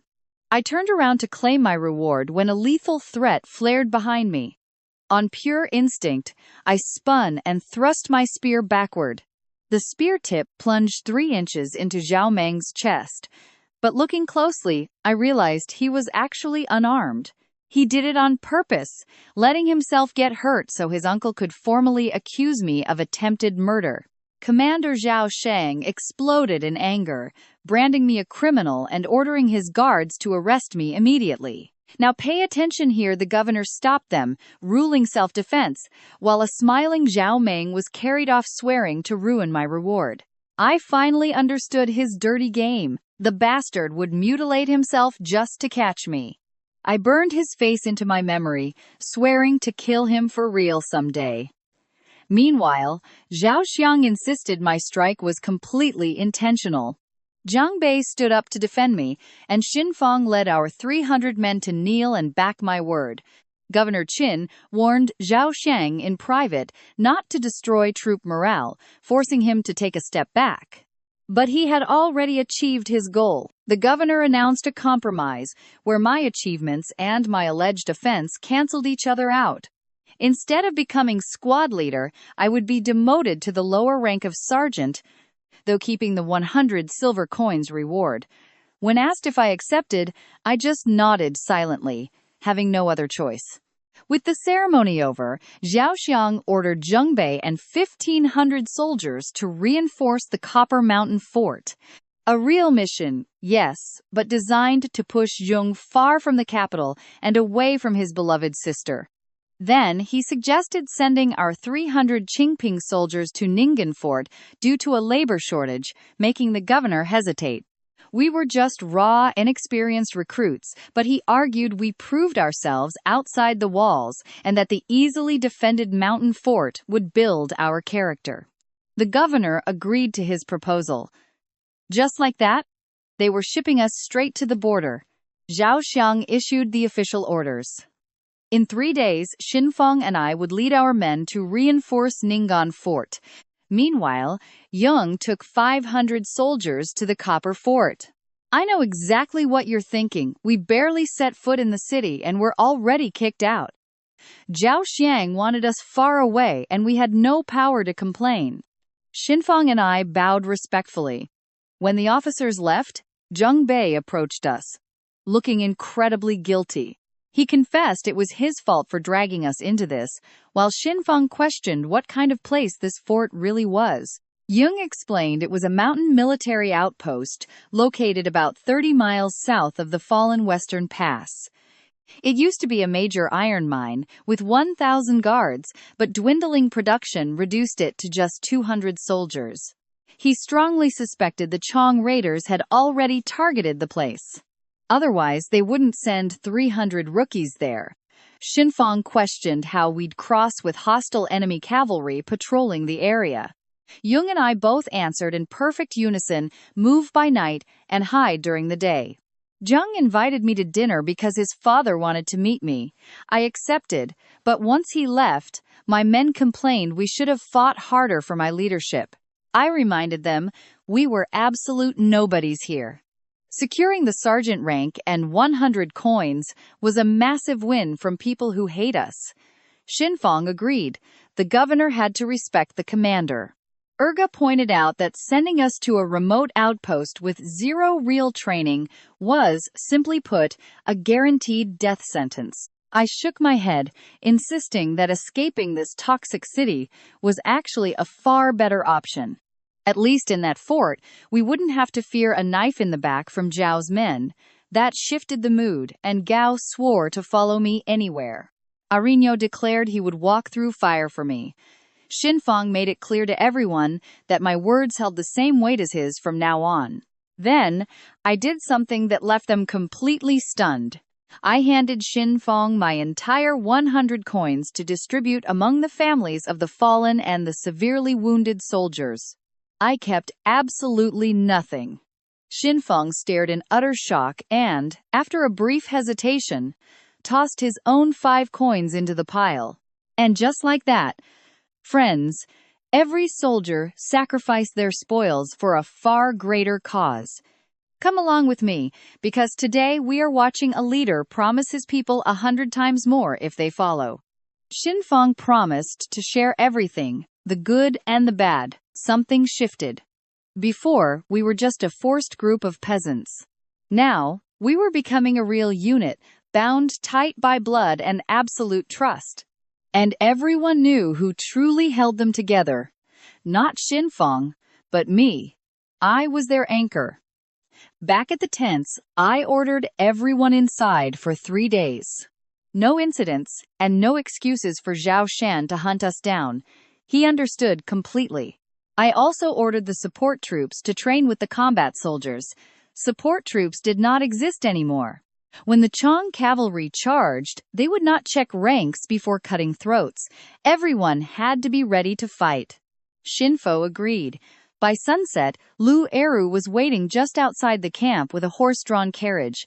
The Lu family mansion stood in the quiet west side, a massive estate guarded by towering vermilion gates. Coming from my own straw shack and bamboo fence back in Anel village, I must admit I felt envious. Zheng Bei welcomed me at the gates like an old friend, telling me to drop the formalities since he was older. I should just call him Brother Jung, I agreed. Inside the main hall, Lu Ruo was waiting. Pay close attention here, because she was not wearing her veil, and her flawless face made my heart skip. Soft pink lips and those peach blossom eyes, with dark pupils that sparkled just like precious black jade. Even without a single drop of makeup, she easily eclipsed any celebrity I remembered from my past life. Her title as the #1 beauty of Annie was truly earned. She offered me a seat, apologizing for her father. I told her I preferred to stand, being just a rustic guy unworthy of being called a young master. Suddenly, a deep, hearty laugh echoed loudly from the courtyard. An imposing middle-aged man in dark robes limped in with a cane, his right leg crippled, showing a fierce tiger gaze. It was Lu Qingsha, the patriarch, a seasoned warrior without a doubt. He thanked me for saving his children, ignoring all my polite protests. Then he got straight to business, ordering the servants to bring out his gifts. 2 burly estate guards carried in a massive black iron spear over 10 feet long. Behind them came 2 more, carrying an elegant dark green longbow and a quiver full of arrows. I froze. These were no ordinary weapons. It was called the Black Iron Mace Spear, once belonging to Lu Yingshan's father, weighing over 100 pounds. No ordinary person could even lift it, let alone fight. Only a 5th-rank martial artist could unleash its real power. It had been gathering dust in the Lu estate for 30 years. The bow was called the Green Fish Bow. Fully drawn, it could strike a target 800 paces away. It was also his father's. I tried to refuse such valuable gifts. You feel that tension too, right? Zhang Bei insisted his was not just out of gratitude. He had heard of my natural strength and believed I was the only one capable of wielding such heavy weapons. Rusha chimed in, saying her father wanted me to slay enemies with them. I accepted. These weapons were worth a fortune. The Lu family was investing in me, betting on my future. They saw my potential during training and wanted a strong ally. I understood the trade perfectly. They gave me weapons and connections, and I would pay them back with loyalty and future victories. Power is the only investment. I promised Lu Qingshan I would repay him 100-fold one day. He smiled, looking forward to it. We sat down for dinner. The wine flowed freely as the 4 of us laughed and talked late. In the end, I collapsed on the table, completely wasted. Jung ordered the servants to take me to the guest room. Rusha had already retired to her chambers much earlier. Smart girl. The next morning, Zheng Bei showed me how the black iron spear could be split into 2 parts. The back unscrews to fit in the quiver, leaving the main shaft at 6 feet. Fully assembled, it stretches over 9 feet, dark as night, with a 60-centimeter tip designed to easily pierce scale armor and chainmail. I fell in love with it instantly. I rode back with spear in hand, bow on my back, and 30 arrows in my quiver. The men surrounded me the second I arrived. Everyone stared in complete awe at the towering black iron spear. Urgu recognized it immediately, calling me an ignorant peasant for not even knowing what a mace spear was. Qin Fong approached me, commenting that the visit was well worth it. After breakfast, I took him aside privately. I told him we needed to request more equipment before marching bows, arrows, large shields, extra spears, and horse carriages. He agreed. Stick with me to find out what we will ask the deputy commander next. Join me on this journey, because if they wanted us dead at Fort Ningshan, they should have armed us better. He came back that night with a massive grin, leading a caravan of over 12 wagons. He brought 100 bows with 30 arrows each, 200 spears, 100 giant shields, and the wagons themselves. He actually pulled it off. The other soldiers in the camp just watched us load everything up and shook their heads. They felt sorry for us. Fort Ningen was over 100 miles away, deep inside enemy territory controlled by the Chong. Everyone said we were dead men walking. 300 barely trained recruits marching straight into the wild. 3 days later, the southern gate opened in the pitch black. Qin Fong and I led our 300 men out of Ani City in complete silence. The only sound was the creaking of the wagons. We marched through the night along the main road. At dawn, we reached a village by the forest, and I sent Yuer and Goa to scout ahead. They returned 30 minutes later, their faces completely pale. The village was empty, with nothing left but dozens of rotting corpses scattered everywhere. Women, the elderly, and children as young as 3, all brutally slaughtered. Yuer was shaking with pure, unbridled rage. I told Qin Fong we wouldn't enter. We ate dry rations under the trees, muzzled the horses, hid the wagons, and took some rest. I split our men into 4 watch groups under the command of Ergu, Yuer, Gawa, and Arino. Each squad would pull a 90-minute shift. Qin Fong agreed to my every order without hesitation. On paper, he was the leader. But in reality, everyone, including him, followed my lead. He didn't care. As long as we made it to Fort Ningshan alive, he was happy. We waited for nightfall to move. After 5 days of traveling by night and hiding by day, we finally reached Fort Ningshan. The mountain path winding up was incredibly narrow and steep, littered with broken weapons and dried blood, clear signs that the Chong had already tried to attack this place and paid a heavy price. When the lookout on the wall spotted us, he panicked, screaming that enemies were fast approaching. A massive, grim-faced man named Wei Ming stormed out of the barracks, cursing and brandishing a giant ring-pommel broadsword. A young officer named Li Jun followed him, and behind him came Commander Bushwang, sporting a purple birthmark on her face, leading a unit of tall female soldiers. The entire fort mobilized into battle formation within minutes. Then, the lookout realized we wore the dark red uniforms of the Great Qian Army, not Chong tribal gear. Wei Ming kicked him for the false alarm.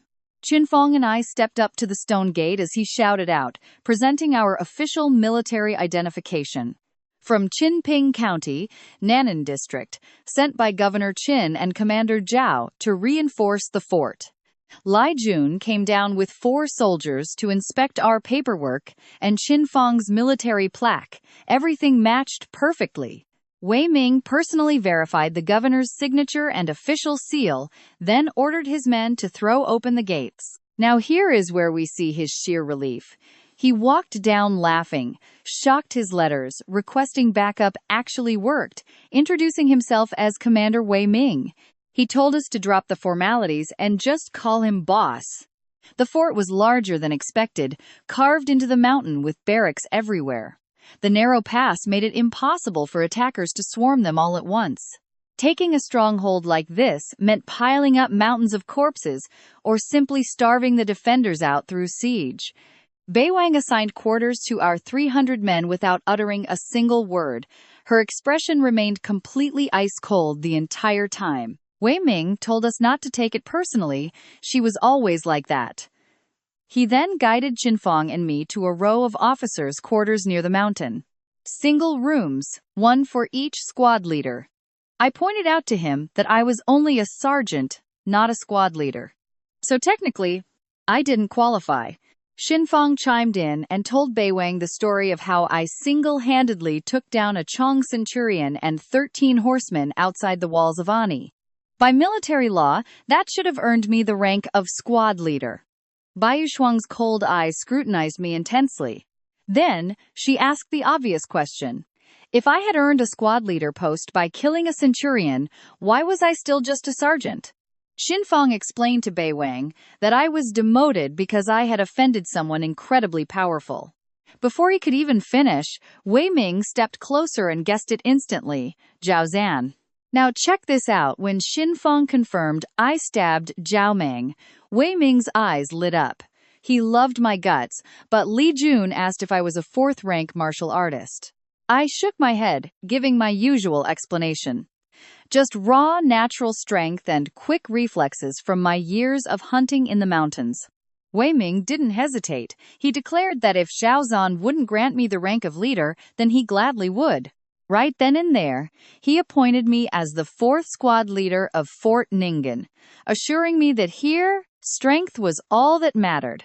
If I proved myself capable enough, he would even hand over his command. He clearly held his own bitter grudge against Zhao Sheng.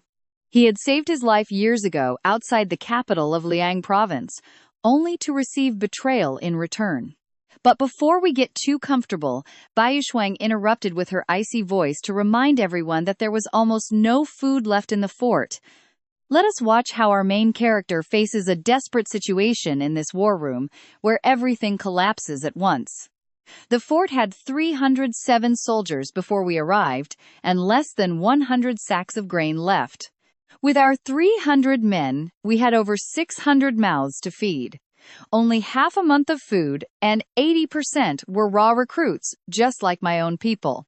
I mentioned that while climbing up, I spotted unharvested crops of grain and corn in the fields down below. Wei shook his head, warning that 15 miles away, 300 Chong riders were closely guarding the fort. Anytime someone went down for food, those riders attacked.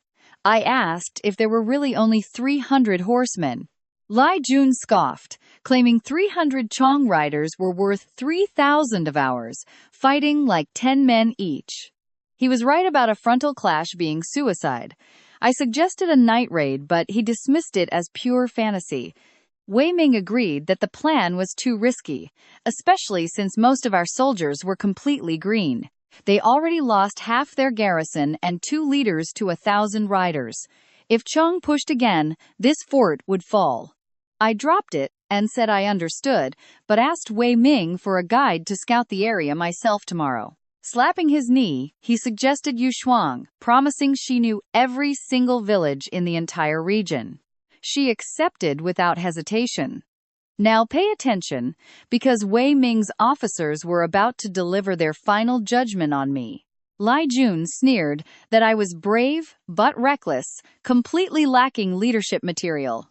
Yu Shuang paused, calling me bold, cautious, and tough.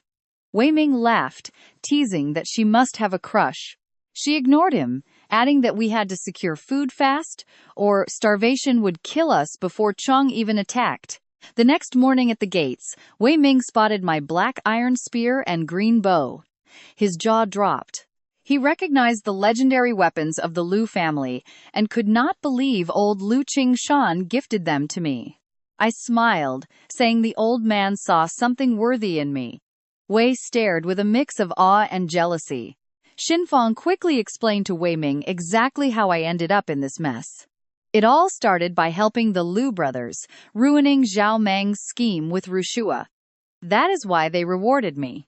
Wei nodded, finally understanding the old man's generosity. I ordered my men to stay and train. Scouting needed a tiny squad. Too many boots would blow our cover.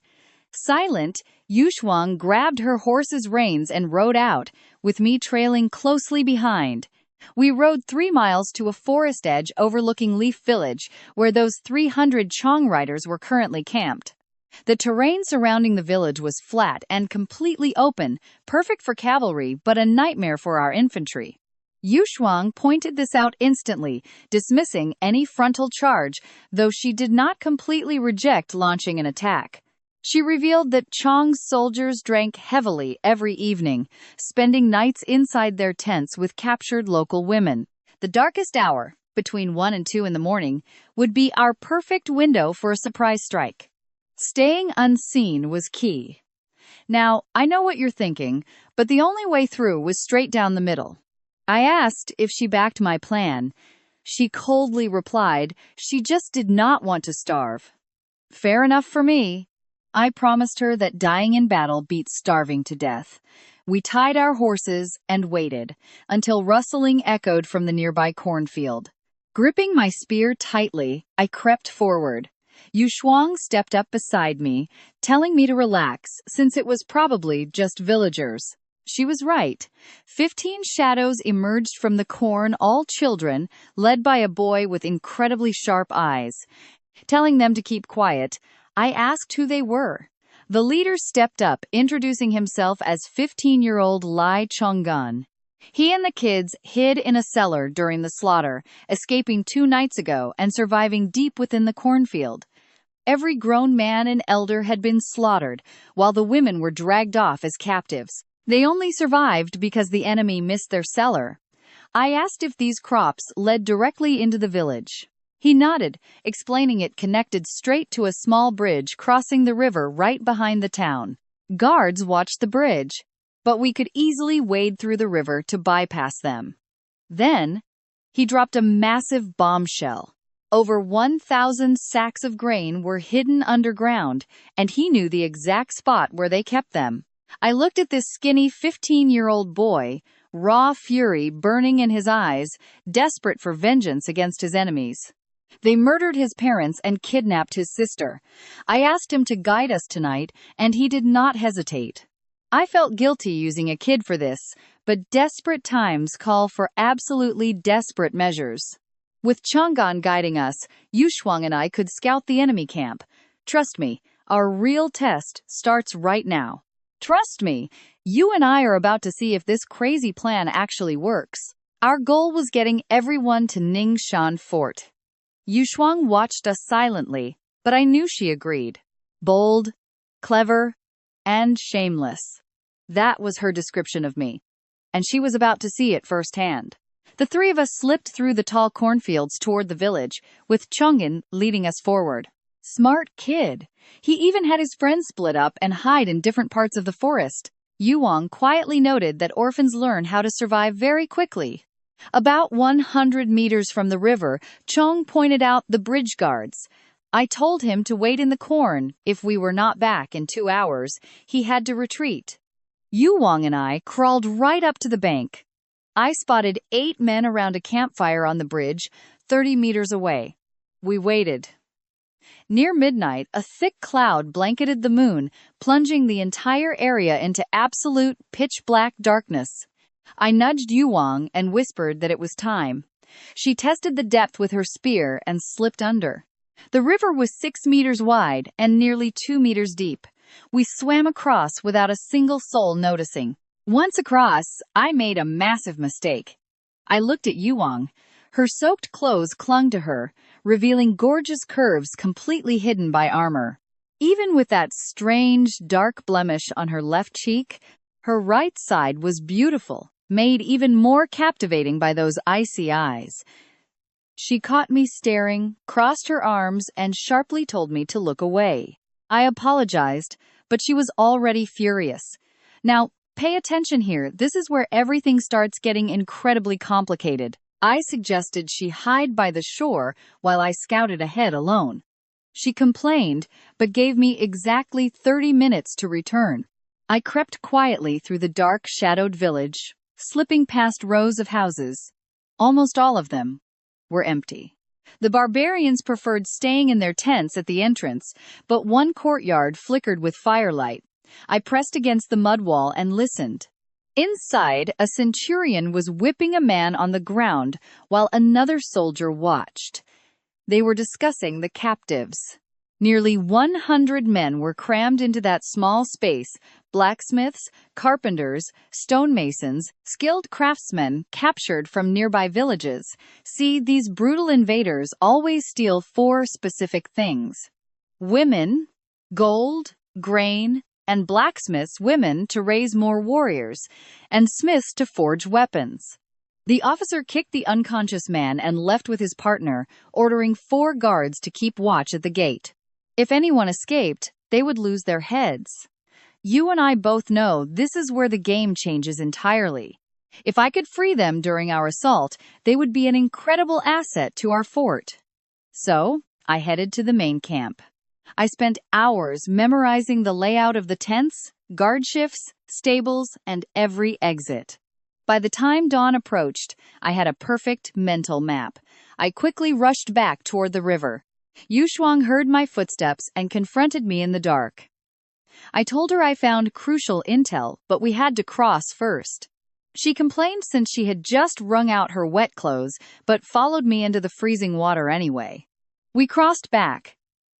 Yu Wang was furious about getting soaked again, but I insisted that what I discovered was worth it.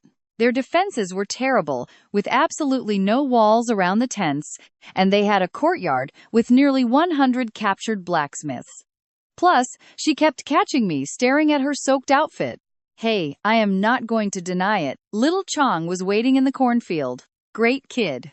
I asked him if there was a safe place to light a fire.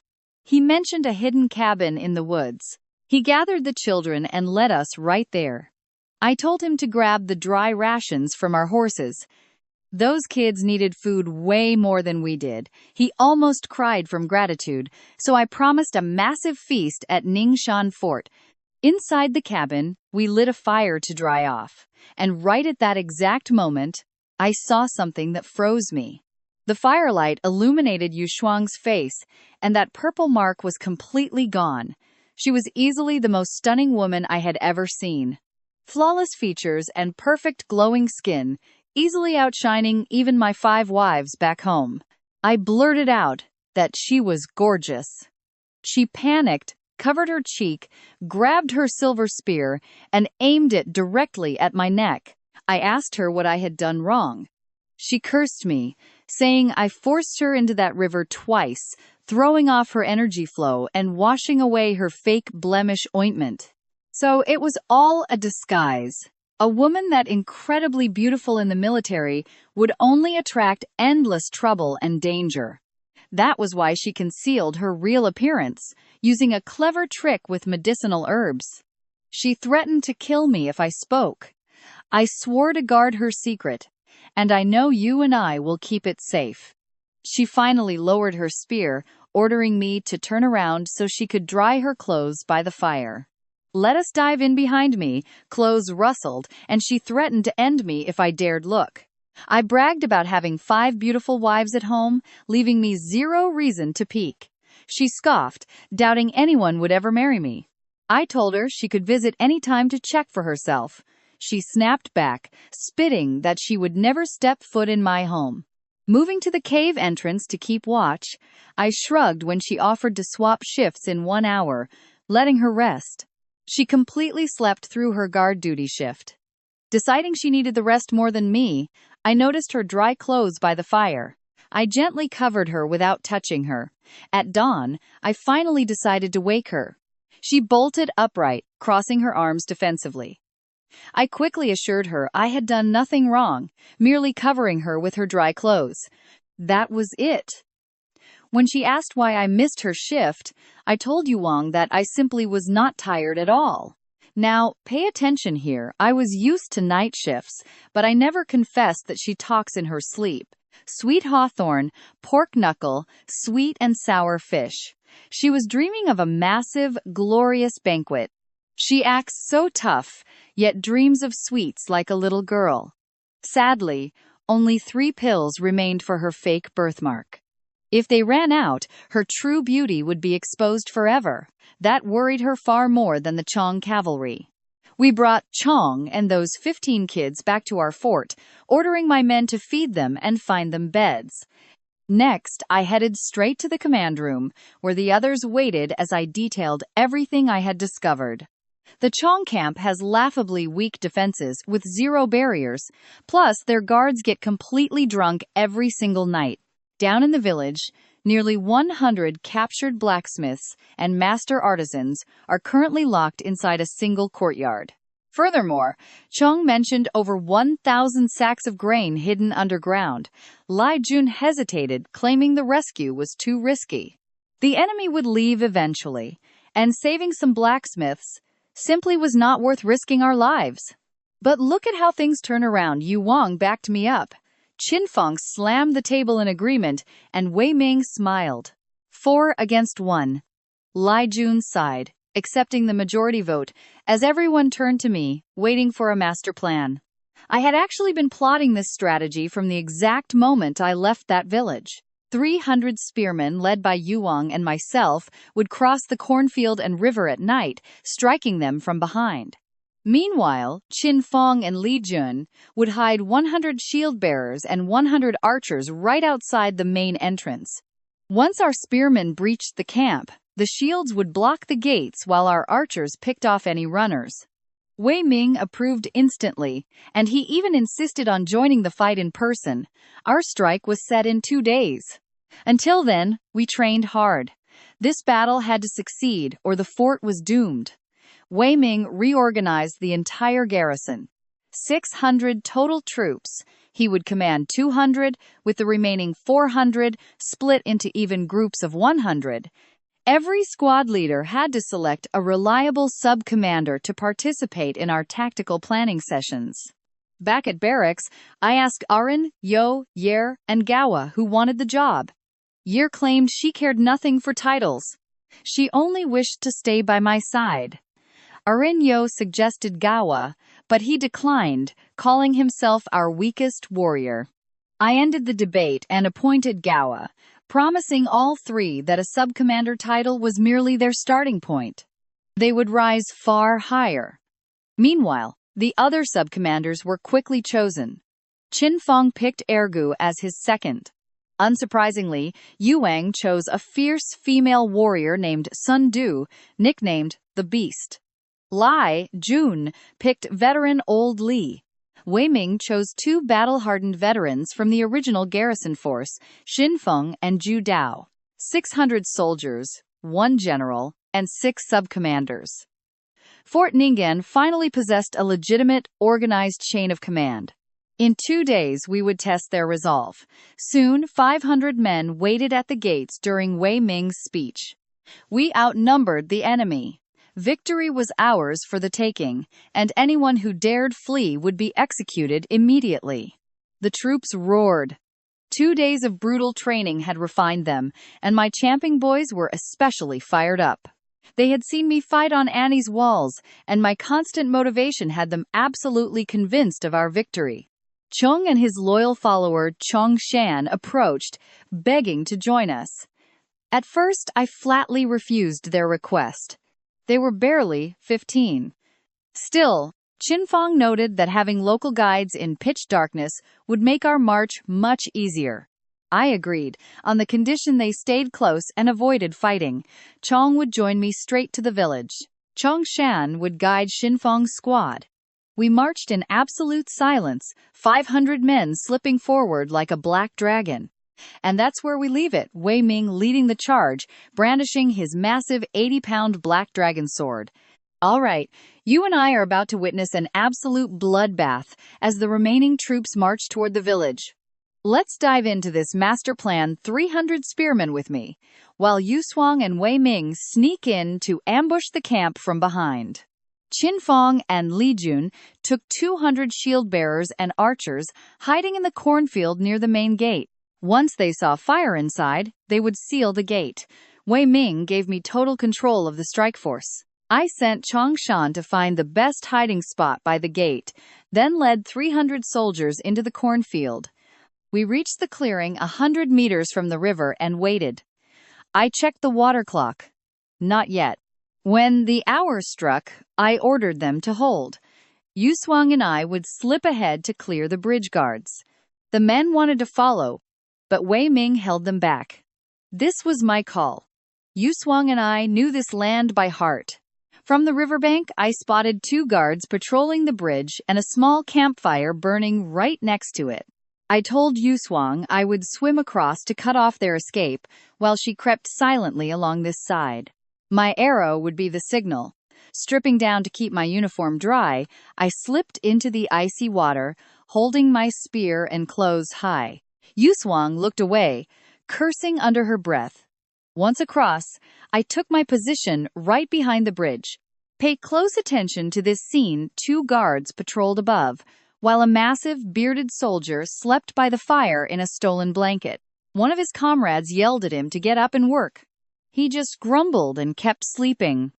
Knocking two arrows in my green bow, I fired. Both hit their targets, one for each guard. The first took the arrow straight to the chest. He tried to scream, but only managed a faint groan before collapsing. The second fell straight into the river.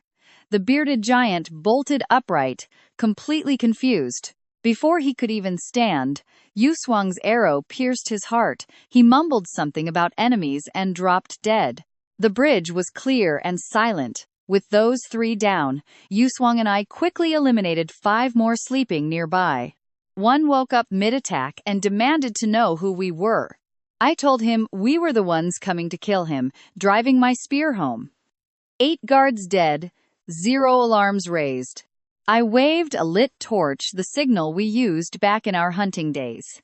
The coast was completely clear. Within minutes, Wei Ming led 300 soldiers across the bridge into the village. I told him to wait while Yuswang and I cleared 4 guards from the craftsman's yard. We did it in total silence. With another signal, our army slipped within 30 paces of the Chong camp, guarded by 2 sentinel towers. I whispered for us to target 1 each. On 3, we let fly. Both arrows hit dead center. The sentries collapsed onto their wooden platforms without making a single sound. I bet you already know what's coming. We scaled the wooden fence and seized the towers, getting a perfect view of everything. I told her our job was to take down any Chong soldier trying to rally the others. No regrouping allowed. I waved the torch. Wei Ming caught the signal and ordered the charge. 100 men smashed down the fence with a massive crash. That woke the whole camp. A half-naked Chong soldier stumbled out of his tent to see what was happening. My arrow dropped him before he could even scream. Wei Ming structured the assault, 10 men to each tent. Time to clear them out, one by one. From my tower, Yuswang and I sniped anyone trying to flee. Over a dozen fell in the first wave. A centurion in leather armor rushed out, screaming for them to group up. I took a shot. He deflected it with his sword, but the impact sent him stumbling back into his tent. Wei Ming was an absolute beast. He ripped through tents with his massive black sword, tearing down enemies before they could even grab their weapons. Inside, he found terrified captive women. He told them to stay down, then continued the slaughter. Meanwhile, at the center, the enemy leader, a commander of 1,000 men named Mu Lang, stared at the chaos in a half-dressed rage. A guard brought horses, begging him to flee, but he demanded his officers. The guard admitted they were nowhere to be found. Everything was falling apart. Our forces swept through tent after tent, while Yuswang and I sniped any survivors trying to fight back. As you've probably noticed, the Chong were totally finished, drunk and scattered. Defenseless, their leader cursed his luck and fled on horseback. I grazed his ear with an arrow, sending a cold shiver straight down his spine, but he rallied some riders and charged for the exit. Emptying my quiver, I grabbed my spear and leapt from the tower. The ground shook as I landed, planting myself firmly, right in the path of the charging cavalry. All right, grab your popcorn because we are diving straight into absolute madness as Mu Lang roars for my death, but I charge my spear directly into his chest. The sheer force knocks him off his horse, but before I can finish him, his soldiers swarm me like a pack of wolves. Suddenly, two centurions show up with more riders. I am completely outnumbered. Mulang mounts another horse and orders everyone to focus their attacks on me. Things were looking incredibly bad. Then Wei Ming crashes in with 300 soldiers, turning the tide, forcing Mulang to order a retreat toward the camp gates. Nearly 100 riders stampede forward together. Even I have to dodge to avoid getting crushed. They burst through the gates expecting open fields, only to find a death zone. Li Jun's archers were waiting. The first volley drops 30 riders, and then Xinfang's shield wall appears 100 men with towering shields and spears locking down the exit. Mulang spots the weakness instantly. Only 100 men blocking their escape route. Now pay close attention here. He orders another charge, but a relentless arrow rain shreds them to less than 30 men. Those 30 clash violently with Chunfang's line. Spears impale riders and horses, but the impact sends 12 defenders flying. Bones shattered, but they held the line. Mulang reaches Chunfang, killing one of our men with a savage slash, but 10 shield soldiers instantly surround him. Then, Yushuang and I arrive with 100 more spearmen, sealing the trap. Mulang has 15 men left and charges desperately at me. I meet him face to face. He swings his curved blade at my head, but I parry the blow with my spear. A single strike sends his swords flying. I leap forward, thrusting my spearhead clean through his chest. He coughs up blood and dies. Seeing their commander fall, his 2 centuriones charge furiously straight at me. I yank Mulang's body off my spear and hurl it, knocking down a centurion and his horse as my spearmen slaughter him. Yushuang's squad surrounds and wipes out the other centurion, along with the few remaining cavalrymen. Not a single Chong soldier is left standing. Wei Ming lifts his massive sword and bursts out laughing. Li Jun approaches with Xinfang, staring at the graveyard of enemies, amazed that our plan actually worked. They give me the most credit for the victory, and I order the camp looted, taking every horse and grain sack. We gather every weapon to bring to Fort Ningen. We did it. 300 Chong cavalry wiped out in one night. With the camp burning behind us, Yuer runs up to report they found 500 captive women held prisoner by the Chong. I order them all brought back to the fort, and then Vice Commander Xinfang arrives with even better news. Let's pause for a second. Capturing over 300 war horses and 500 grain rations is massive, so we load the wagons. Anything that did not fit would be burned. We will not leave a single grain for the enemy. I order Gawa to hang every enemy corpse on the camp fence. Wei Ming asks why, and I give him 2 reasons: send a message, and bait them into attacking Fort Ningen. I know it sounds crazy, and his face said the same, but hear me out. We just killed 300 of their riders. They will want revenge at all costs. It was better to bait them to our mountain fortress, where the terrain favors us, rather than waiting in the open. The narrow path blocks their numbers, and with supplies we can hold out. Winter is coming, and they cannot survive a long siege. I send Yuer and Chong'an to dig up the hidden village grain, over 1,000 rations, plus rescuing 100 locked-up artisans.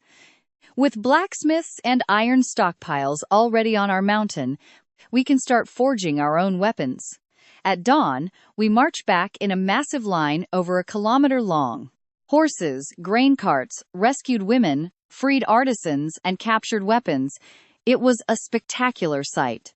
Then I pitch my plan. I tell Wei Ming I want a cavalry unit. He nearly faints because they are insanely expensive. 1 horse eats 10 times more than a soldier. Xinfang agrees it sounds crazy, but Yushuang backs me immediately, offering to lead them. Li Jun supports it too. I tell them we do not need a massive army, just 100 riders. That is doable with the 300 captured horses. It will be our trump card. Finally, Wei Ming gives in. He grants Yushuang and me total authority over the project, letting us pick any soldier from the fort. But he warns that the gear is on us. Afterward, I am left alone with Yushuang by the horses. I ask if she can actually train riders. She smiles and says she knows a few tricks. I demand 100 disciplined riders ready in 2 weeks to stay calm under pressure. Our lives depend on it, and she stares like I am crazy. 100 riders against thousands of enemies. But trust me, you and I both know we are not fighting fair in what is coming. Get ready, because you and I are about to see how a wildfire ambush convinces a cold warrior princess to hand over her cavalry in just 2 weeks. She wanted to see exactly how I plan to use 100 men to crush an entire army. She took off with the horses to an abandoned ranch 20 miles southeast, nestled in a lush, grassy valley. Wu-Er brought me a mount and asked if we were following Yuswang. Absolutely. I immediately leaped on and galloped right after her. Wu was bouncing all over his saddle, screaming at me to slow down because he still had no idea how to handle his horse. 10 days after the raid, Ningen Fort was completely transformed. The mining zone was buzzing with deafening, non-stop activity. Dozens of smelting furnaces blazed, the bellows roared, and over 100 blacksmiths hammered away tirelessly, day and night. Everyone in the stronghold, men and women alike, united to forge weapons and arrows before the Chong returned seeking bloody vengeance. Our biggest breakthrough was a secret from my past life, a modern steel smelting technique. It took quite a few failed attempts under my supervision, but the smiths finally mastered the process perfectly. This method forged steel that was vastly stronger and sharper than before, giving me absolute confidence for the upcoming clash. Now, here is where you need to watch closely. I decided to keep our raid on Ani a secret to buy us precious preparation time. Inside the command hall, I learned that Chong scouts had finally reached Leaf Village that morning. Fortunately, our snipers turned them into human pincushions instantly. The clock was officially ticking. We had 5 days at most before the main Chong army arrived at our gates. Goa, handling logistics as my second-in-command, shared the numbers. A massive flood of refugees had pushed our population to nearly 2,000. Our food reserves would feed the people for 3 months, but 300 war horses were eating us out of house and home.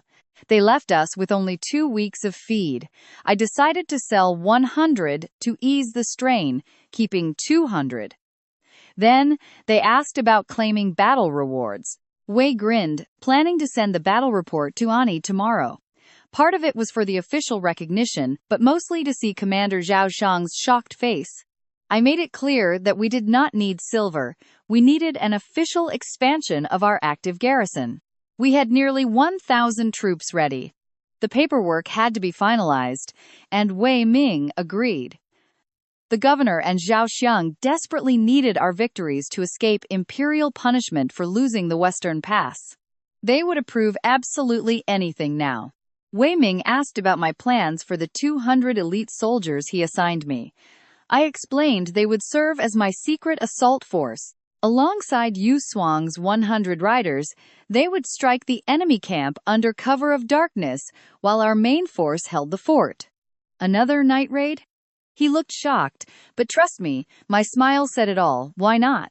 He threw his hands up, stating that I would draw up all future strategies while he focused solely on crushing our foes. I tried to argue, but he insisted the most capable mind should lead, even if he had to fight as a regular soldier. Just then, old Lee walked in carrying a ring pommel saber forged using our new method.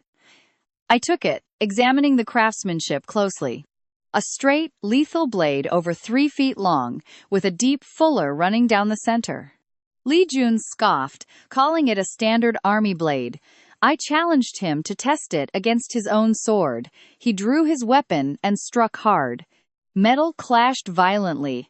Li Jun stumbled back 2 paces, staring in horror at a massive chip, right in his favorite blade. My saber was flawless. He stared in disbelief, admitting this cast steel easily matched the legendary 100-layer folded variety. I ordered old Li to push his smiths to the absolute limit. I wanted 200 sabers, 200 shields, and 300 leather armors in 5 days. The Chong were coming, and when they arrived, My troops would be armed with the finest weapons in the entire province. I handed the very first saber to Li Jun. Since my blade damaged his, it was only fair. He accepted it eagerly, a new spark of respect shining in his eyes. He had looked down on me since my arrival, dismissing me as a lucky barbarian with no real talent. I dispatched scouts 30 miles out, ordering them to report back the second they spotted the advancing Chong army. Back at the ranch, I discussed selling the 100 horses and integrating the 200 soldiers Wei Ming had assigned me. She nodded. 300 men at the ranch, 100 riders, and 200 infantry. A solid strike force. I suggested that those 200 infantrymen would eventually serve as our core cavalry reserve.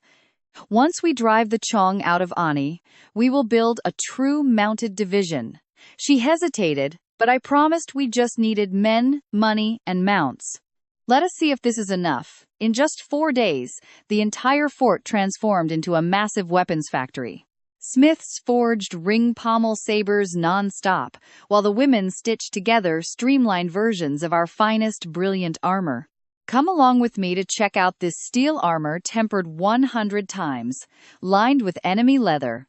It looked rough, but could deflect any sword. These 300 sets went to my ranch soldiers. Meanwhile, the 700 at the fort still wore their thin red uniforms. At the ranch, 200 shielded swordsmen trained, while 100 riders practiced throwing javelins on horseback and charging with spears. Yu Suang was curious about the javelins, admitting they were much easier to master than mounted archery. I told her that with more time I would build repeating crossbows, and she confusedly asked me what that was. I just smiled and said she would see. My greatest find was Wang Wu, a 47-year-old one-armed Imperial Guard veteran. He was lean, dark-skinned, and missing his entire left arm. Yet, with only one arm, he fought Yuwang to a standstill for hours. He became my infantry instructor. Wang Wu taught me the military technique of 13 saber cuts. Thanks to my high intelligence, I condensed those 13 moves into 8 lethal strikes, calling them the 8 bloody battle cuts. They were deadly and efficient. Wang Wu tested them, confirming they would speed up training without losing any lethal power. Now, pay close attention here. My system panel unlocked martial skills, showing the 8 bloody cuts at a mastery level of 5. These techniques could not be upgraded with free attribute points, only through relentless, hands-on practice. With all 4 core stats at 100, I could freely allocate points to any attribute or boost my cultivation techniques. My stats had steadily risen: Strength 30, Endurance 28, Agility 25, and Intelligence 15. But slaughtering enemy soldiers was giving me way fewer points than I originally expected. Without my wives nearby, my progress stalled. I missed them terribly. Just then, Wang Wu told me I was the most talented guy he had ever met. An unbeatable warrior in combat, completely destined for true greatness.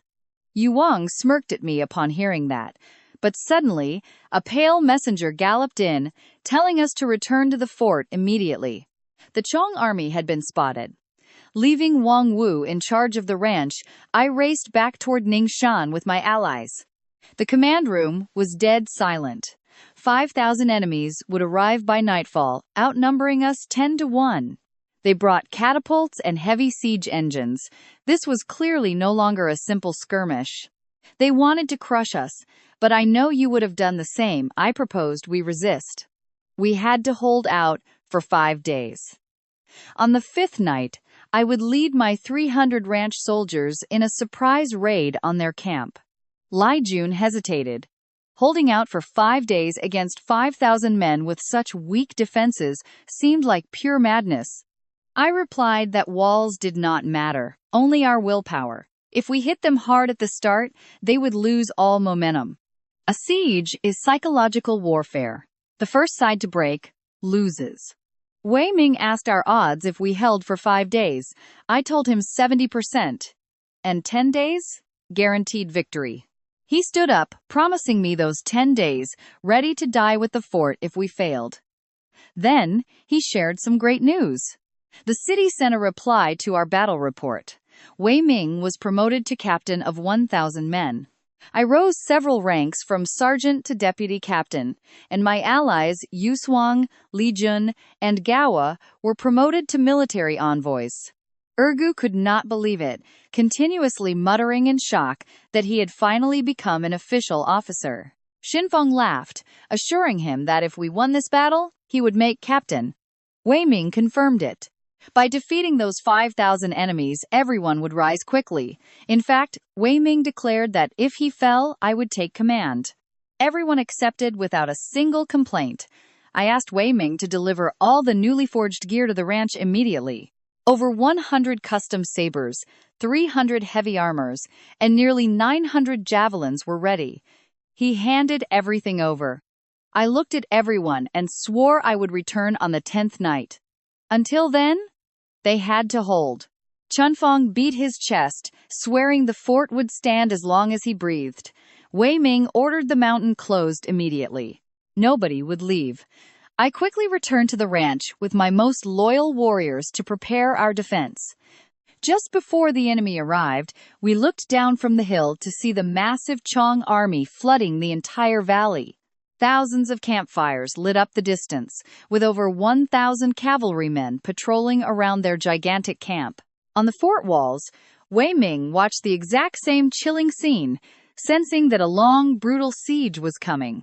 10 days was the deal, and, trust me, on that 10th night I would end this my own way. Come along with me. I was 20 miles away at the ranch, prepping my 300 men for the 10th day raid. But then, Wei Ming and the others filled me in.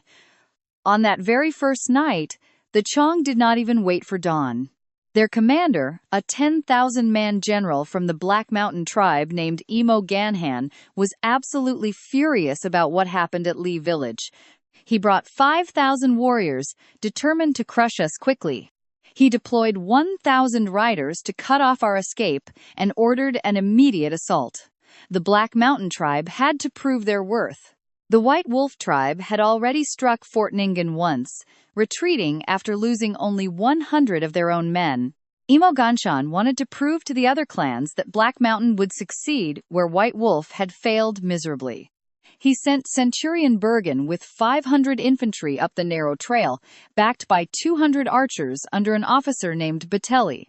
A third commander, Dwyer, suggested waiting for catapults because our archers on the high walls had a much longer range than theirs.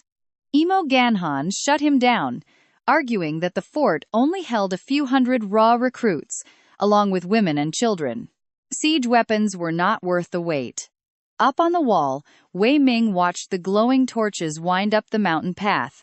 Now, pay attention here. He ordered the archers to hold fire, letting them draw close on that incredibly narrow road. Only 7 or 8 men could fit side by side. Once the first wave of Chong soldiers reached the clearing, Wei Ming gave the order. 100 archers, split into 2 alternating teams, unleashed a relentless, crushing storm of arrows upon the enemies.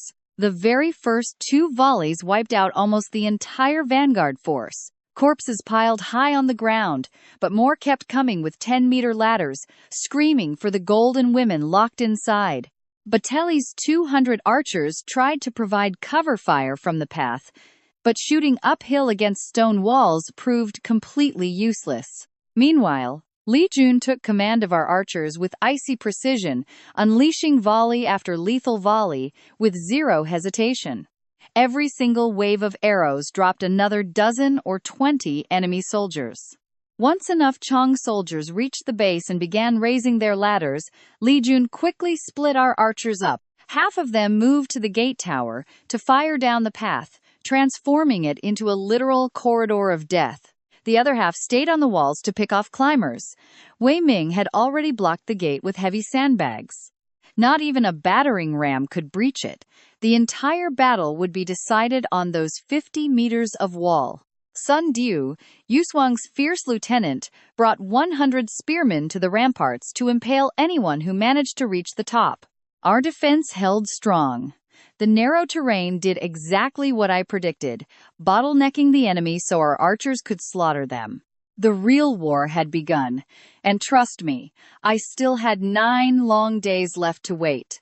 The first assault lasted 2 hours before the Chong horn sounded retreat at midnight. Wei Ming told me they killed around 300 to 400 soldiers. This was only a test run. The real, devastating storm would arrive over the next 2 days. Qin Feng was brutal about what he witnessed. In a direct one-on-one fight, our soldiers were simply no match for the Chong. The enemies feared nothing, while our men had never even seen blood before tonight. If the Chong took the wall, it was game over. Wei Ming agreed but said blood is a teacher. A few more days of this and our boys would become hardened veterans.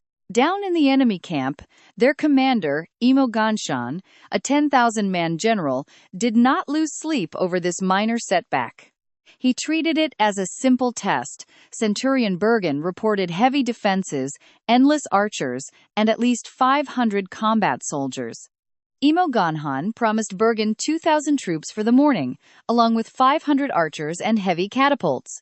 He ordered 3 other centurions to patrol a 10-mile radius, making sure absolutely no reinforcements could reach us. In Ani City, Governor Chen called a sudden emergency meeting. His scouts could not even get close to our fort. He wanted to send help, but had no troops left.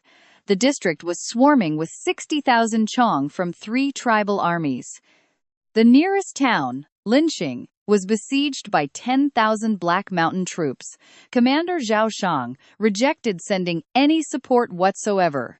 Deputy Commander Zhong Yuan Shan, the very same man who had previously helped us back at the northern camp, suggested deploying Zheng Bei from Copper Mountain Fort. Zhao Zhang blocked that too, claiming it would just hand 1,000 men to enemy cavalry. Zhong Yuan Shan then raised a much darker concern. He wondered if the provincial governor had a secret deal with the Chong, since they only raided Ani, leaving 3 other districts completely untouched. Zhao Sheng silenced him on the spot, arguing that the governor was merely playing a strategic move. Absolutely nobody in that room believed him. The governor ended the meeting with no decision. Fort Ningen was completely on its own. And that's where we leave it 20 miles away at the ranch, rallying my forces under the dim nightlight. Get ready, because you and I are about to witness some absolute madness. Yuang, Gawa, Yuer, Erino, Wangwu, and Chong'an were waiting. I ordered Yuer to scout the enemy within 30 miles, but they could not get caught under any circumstances. If spotted, they had to flee toward Nan district, far away from our ranch, never toward it. We could not risk the enemy discovering our hidden strength. Yuang and Wang Wu would keep training in the valley, in absolute silence, never leaving the canyon, while the cavalry practiced their formations non-stop. Of the 200 infantry, half would practice the 8 blood battle forms. The rest trained with spears. We had only a few days left. Every hour counted in the dark. I could almost hear the distant echo of battle ringing from the mountain. Our time was rapidly running out. Wang bled to buy us every single hour, and I would not waste it. Reports from the fort arrived constantly during those first days. On the second morning, the Chong attacked again in broad daylight, bringing 1,000 men and siege ladders. Chunfeng led the wall defense brilliantly. Our 300 archers rained down arrows on the narrow path. Every wave of attackers that managed to step onto the open ground, before the wall was completely torn to shreds. The Chong centurion, Bergen, ordered them to pile up the corpses to use as ramps, but Chunfeng was already prepared for that. He brought up jars of flammable oil. As the Chong climbed over the bodies, he poured the oil and set them ablaze with flaming arrows. The base of the wall erupted into flames. More than 100 Chong soldiers were consumed by the fire in mere seconds. Horrific screams echoed through the mountain. Pay attention here, because the soldiers in the back actually refused to move forward. Bergen retreated and ordered support from his catapults. Batelli deployed 5 heavy catapults that launched 100-pound boulders, but their very first attacks missed completely. The angle was extremely difficult, and the fort sat high on the mountain. After adjusting their aim, they hit, but the stone wall held strong. Those rocks simply were not heavy enough to tear the walls down. So Bergen charged again with 1,000 men under covering archer fire. The battle raged all day long, from sunrise to sunset. By the time the retreat horns sounded, nearly 1,000 Chong warriors lay dead or severely wounded. Bergen himself took an arrow to the arm. That night, Commander Imo Ganhan was absolutely furious. He ordered 3 centurions to unite for a massive assault. They had to take the fort, or none of them would return to the steppes alive. One of his officers, Batelli, carefully suggested abandoning the siege to attack Nanan district. But the leader exploded, revealing a secret deal between the Khan and Governor Guanjian. They only had permission to plunder the defenseless district of Ani. You suspected it, didn't you? Vice Commander Zhang was absolutely right. The governor secretly sold out Ani to the Chong. Meanwhile, their patrols spotted our scouts. But Imo Ganhan ignored them, dismissing them as simple, frightened onlookers unable to intervene. He had no idea my 300 soldiers were hiding 22 miles away, training day and night in that valley for the 10th night. At the ranch, I felt time running out with every distant rumble echoing across the hills. Wang was buying me time with blood. I pushed my men harder, practicing the 8 cuts and throwing javelins to their absolute limit. We ran cavalry charges until the horses were exhausted. Only 7 days remained. At the fort, Vime Ming gathered his council after the second day. He warned that the next 9 days would be brutal. Chunfeng's eyes were bloodshot. He had fought on the wall all day long. Wang announced he would command from the tower. The next morning, Urga said those sabers were absolutely devastating in battle. A single slash could cleanly split an enemy helmet and the skull underneath, right in two. The old man said they had about 30 ready. 50 sabers rotated among the defenders would be enough to hold the wall battlements securely. Chunfeng said the key was simple. Any enemy that tried to climb up would end up sliced into pieces. While they resisted, the wall would hold. At the ranch, Yuer reported what he saw. The fight was savage. The Chong used catapults, though their aim was honestly terrible. They even killed several of their own by accident. I estimated they still had 4,000 men ready. Our casualties at the fort had to be minimal, thanks to the massive defensive advantage. Without effective catapults, everything would come down to pure willpower. Who would break first? Yuang said that as long as Vime Ming defended that wall, the fort would hold. He was our great anchor. He saw him slice 3 enemies in a single blow. Trust me, he looked like a true god of war. Yu Suang mentioned that Wei Mang was actually a 5th-rank martial artist, which is a big deal in this world. Ever since I arrived, I kept hearing about these ranks. 4th rank here, 5th rank over there. I finally admitted I had no idea what that meant. I never studied cultivation, so Yuang just stared at me in total disbelief. How could someone with my insane strength be completely clueless about the martial ranking system? I just shrugged, using my usual excuse of raw talent and working out. She sighed and started explaining the entire system. 9 tiers of cultivation. First is aperture opening, unlocking meridian pathways using herbal baths or with help from a 7th-rank master. The second tier is skin tempering, which hardens the body and drastically boosts your raw physical strength. The third is bone forging. Combined with skin tempering, this grants copper skin and iron bones, making you completely immune to ordinary weapons. The fourth is blood chi, absorbing spiritual energy from the environment to build internal power. The fifth is blood ignition, burning your own life force to multiply your combat power. Now, pay attention here, because this is where it gets crazy. Sixth is meridian opening, freeing up the 8 extraordinary channels, unleashing 10,000 pounds of force per strike. 7th is chain breaking, unlocking 8 internal gates for absolutely devastating power. These are the true giants who command entire armies. She called tiers 8 and 9 Mountain River and Grandmaster, though she admitted she didn't know the exact details. I listened closely and compared this to my system stats. My strength was at 36 times that of a regular human. That put me straight into the 5th rank without ever practicing a single cultivation technique. If my system panel unlocked cultivation, I could easily merge my natural stats with these martial arts. The thought made me smile, but that was for later.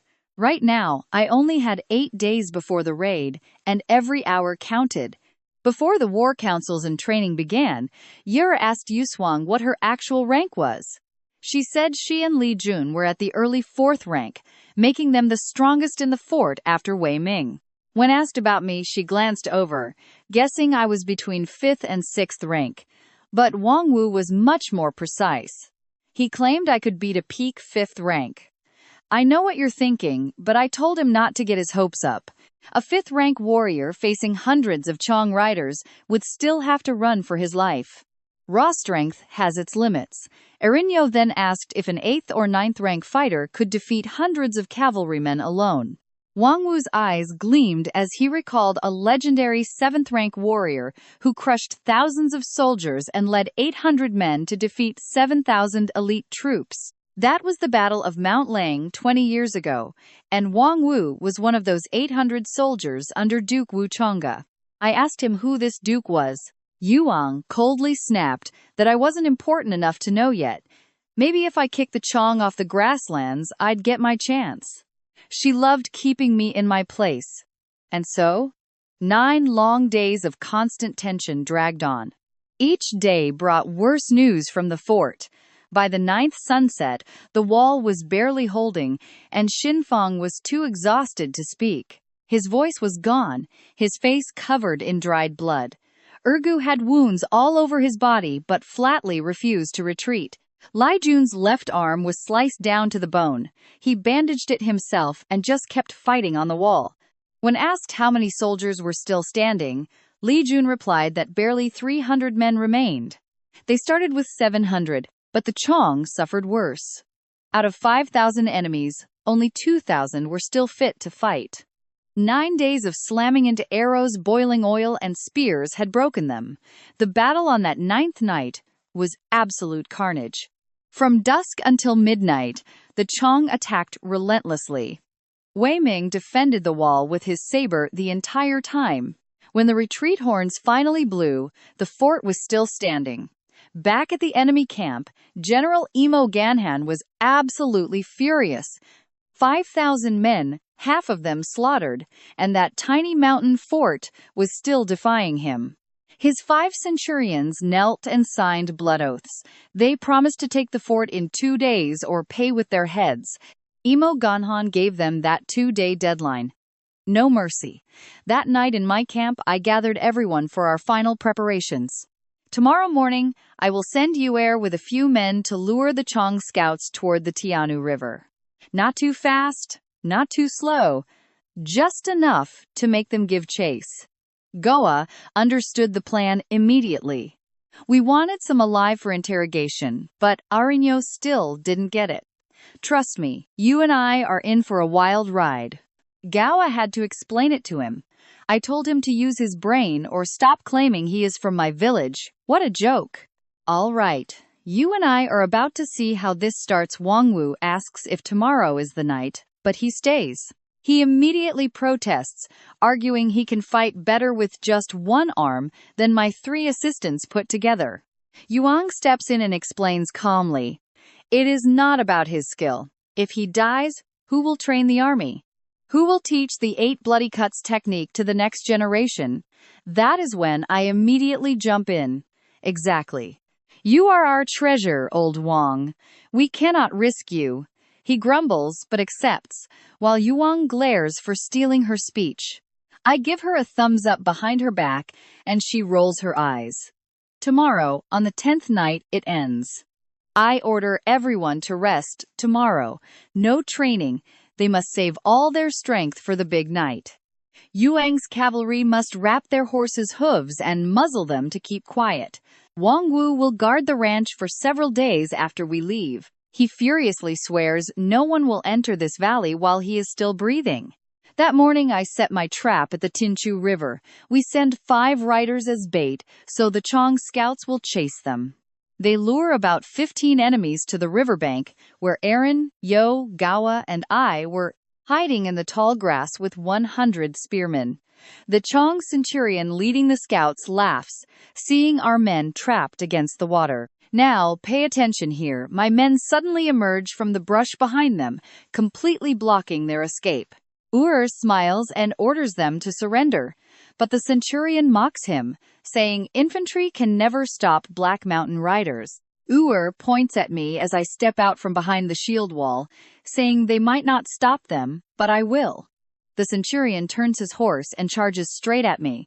I draw my bow and put an arrow right through his mount's skull. The beast drops dead instantly, throwing him to the ground. Our soldiers bind him before he can even stand up. A rider attacks me with his saber raised. I leap forward, draw my sword, and take his head off in a single strike. I order the archers to aim for the horses, not the men. Dozens of arrows bring down every single animal.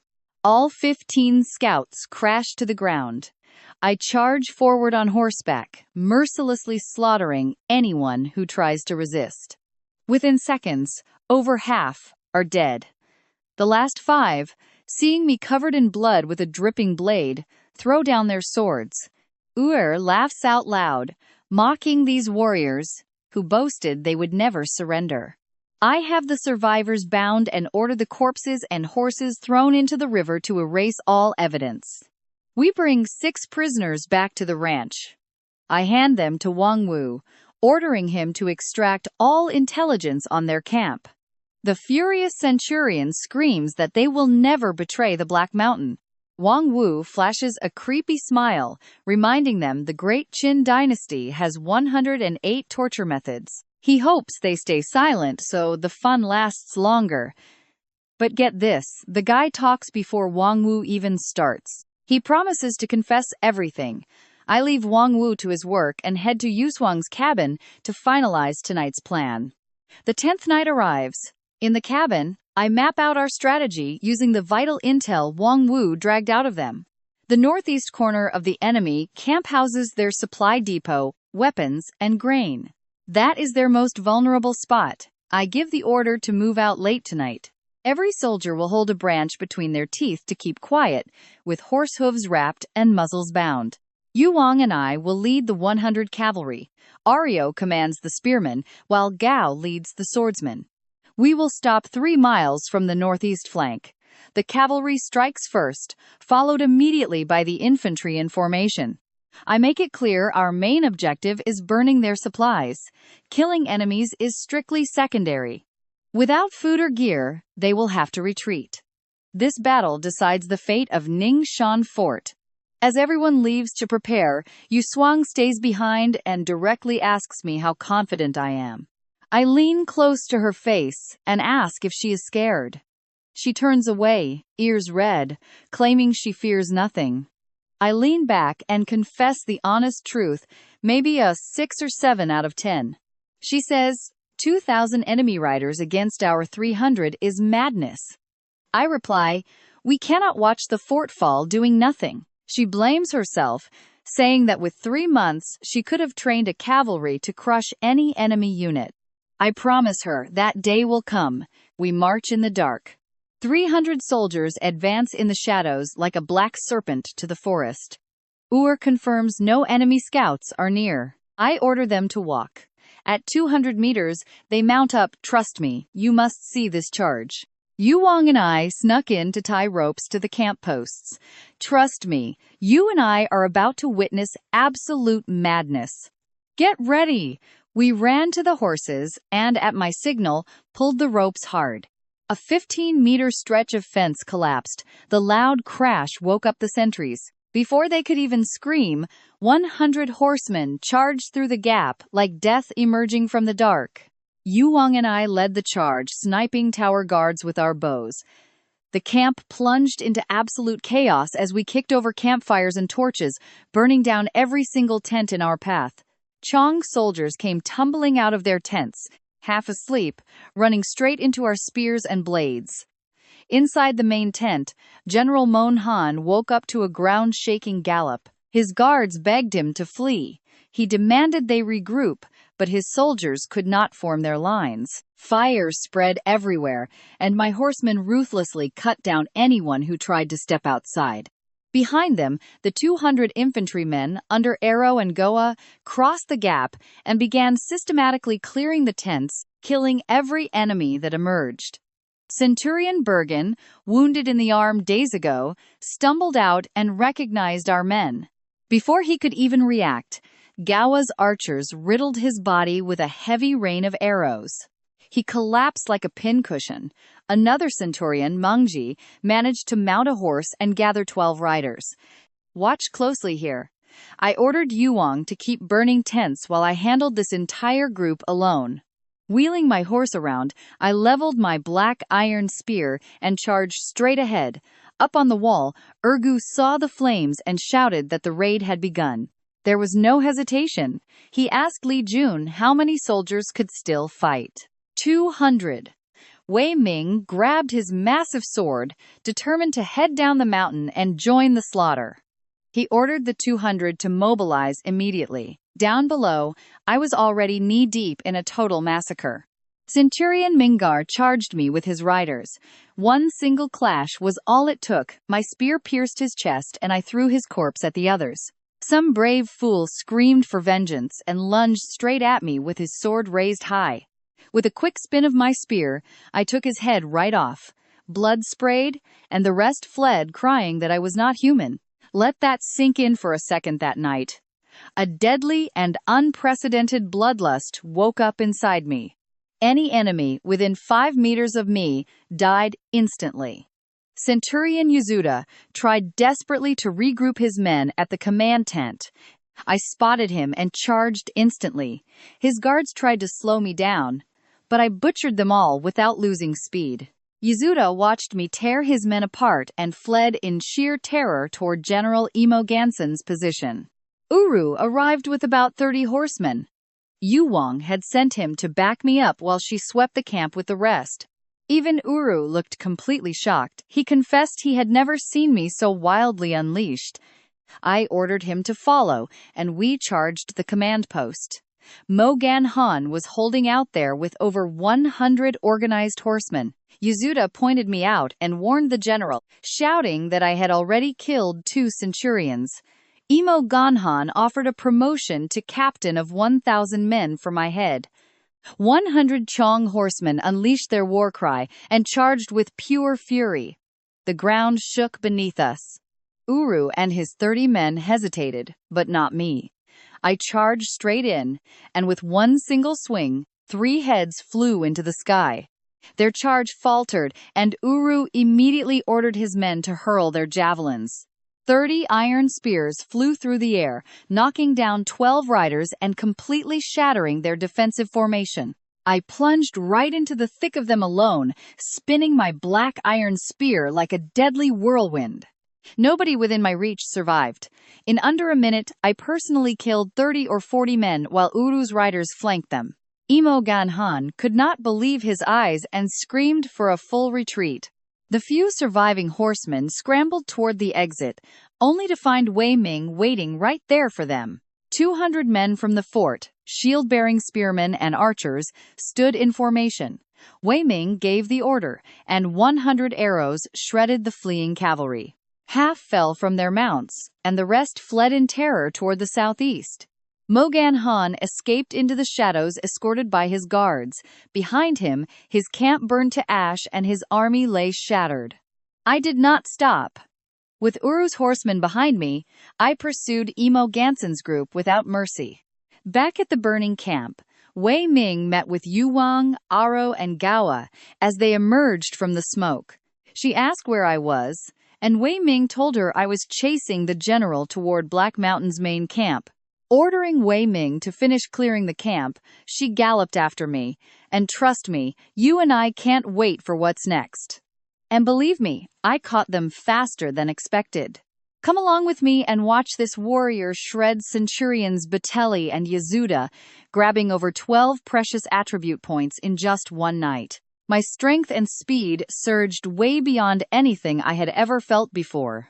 Both centurions lunged at me from both sides with their blades. Two quick thrusts, two throats slashed wide open. They clutched their necks as blood sprayed past their fingers, falling from their mounts together. They barely even saw my spear move. Ordering my men to take their heads, we pushed forward. We chased Imo Ganhan to the outskirts of Lynching County, where 10,000 Black Mountain soldiers waited. Imo Ganhan screamed in pure panic, begging the gate guards to let him in. Camp horns blared as fire lit up the horizon. Even the Lynching city defenders rushed to their walls, thinking a massive siege had begun. Imo Ganhan kept screaming at the entrance, but those heavy gates just wouldn't open fast enough. I closed in from behind, just 20 meters away. My blood-drenched spear gleamed under the firelight. His guards spun around, and a dozen charged straight at me. I pierced right through them in one swift charge. Imo Ganhan was only 10 meters away, still screaming. I locked my aim and lunged with absolute force. The black iron spearhead tore straight through his back and out his chest. He shrieked, crashing off his horse. Dismounting, I ripped a gold medallion from his belt reading 10,000-man Commander Imo Ganhan, stamped with a mountain crest. Now, pay close attention here, because by the time Yu Swang arrived with nearly 100 riders, I was already waiting with that gold medallion. I tossed it over. She read the engraving on the gold, her eyes widening in absolute shock. A 10,000-man general. Under the Great Shin military law, taking down someone of this rank guaranteed a noble title. I ordered a rider to decapitate Imo Ganhan so we could retreat, but suddenly, the enemy horns changed their tune. Yu Wang recognized the cavalry deployment signal. The gates swung open, and the thunderous roar of hundreds of hooves filled the air. She urged me to flee immediately, but I commanded her to take everyone while I stayed behind to cover our retreat. She refused, insisting we leave together. I had to pull my rank as vice captain to order her to go right now. If I stay alone, I will draw their focus. If we stick together, I can't fight freely on this battlefield. Gritting her teeth, she turned and led her riders northwest toward Ningxun. And just like that, I stood alone before the gates. I know what you're thinking, taking on hundreds of Chong cavalry by himself? But I roared, making the city walls tremble. Who dares to face me? Up on the lynching walls, the magistrates stared into the dark enemy camp, asking a question no one could possibly answer. Who is this warrior defying 10,000 enemies alone in the dark? The city magistrate and his men watched in sheer disbelief. They couldn't fathom why anyone would throw away their life, fighting all alone, right outside a massive enemy stronghold. They figured, I must have come from Ningen Fort, but they couldn't wrap their heads around how, since it was under siege. A Chong centurion led hundreds of mounted soldiers to completely surround my position. Just then, a surviving bodyguard rushed over to the centurion and blurted out that I had slain their 10,000-man general and 4 centurions. Mangjaru, Bergen, Batelli, and Yazuda were all dead by my hand. The centurion was too stunned to even order the charge. Seizing the moment, I hacked off Imo Ganhan's head, bagged it, and charged straight at the weakest point of their formation. My spear impaled 2 riders, sending their heads rolling as I shattered the enemy circle. Thousands of Chong cavalry poured from the camp, chasing me at full speed across the open plains. I galloped northwest, slaying anyone who dared get close. After several miles, their main army halted at the Nan district boundary. They were forbidden to cross, but 100 stubborn riders kept chasing. I halted my horse and spun around to face them. They thought I was trapped. Their centurion ordered my death, but I charged straight into them. My first strike impaled 2 men at once. The spear pierced both bodies as my boiling blood unleashed absolute fury. I felt every single muscle bursting with raw energy, tearing through them like a storm and killing over a dozen in seconds. The watching centurion turned pale as a sheet. Seeing me ride directly toward him, he fled in terror back to his army. The entire scene was just ridiculous.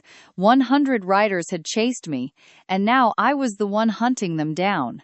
Centurion Jurang watched his men flee in absolute terror, completely unable to comprehend what was happening.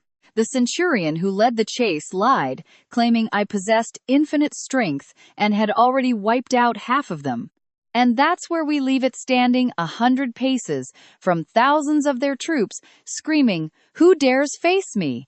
And that's how this epic showdown ends, with you and I watching me vanish into the dark as an entire army trembles in fear. Come along with me to see how he uncovered my trick to save my people, too terrified of an ambush to chase me. At dawn, I emerged from the morning mist into the captured Chong camp at the base of Ningshan Mountain, as hundreds of shouting soldiers cheered my name. Chang'an was waiting there, wiping his teary red eyes. He whispered that he always knew I would make it back. He asked if the Chong followed us. I told him I ran circles around them, took out another unit, and left them too terrified to pursue. Yuang stood waiting with her arms crossed, looking cold as ice. She was still furious that I used my rank to make her leave me behind, muttering that I was just a reckless fool. I just smiled. We won. The camp was ours, their general was dead, and I was alive. That was enough. Arena whispered that if I took any longer, Yuswang would have gone to find me. Seeing her slight pout made me smirk. Tough on the outside, soft on the inside. Wang leaned on her massive sword and ordered everyone back to the fortress. But Goa stopped us. He captured a Chong officer claiming to be a centurion named Dwyer, who was begging to speak with us. Wei Ming stared at the trembling prisoner and suggested executing him. A centurion's head was worth more than any fancy speech. Dwyer panicked, screaming that he had vital information and begging to surrender. He swore he never killed Qin civilians, never touched a woman, and that his mother was born in the Great Chen. He was half Qin. I ordered Wei Mang to keep him alive for questioning. Plus, we seized over 1,000 warhorses from the camp. I ordered the troops to move them to the ranch in groups, scanning the road for any Chong scouts. Back in the command room, I questioned Dwyer.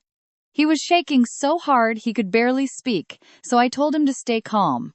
Now pay attention, because here comes the absolute worst part. In 1 month, 3 barbarian tribes plan to raid 3 separate counties. Black Mountain would strike Lynching County.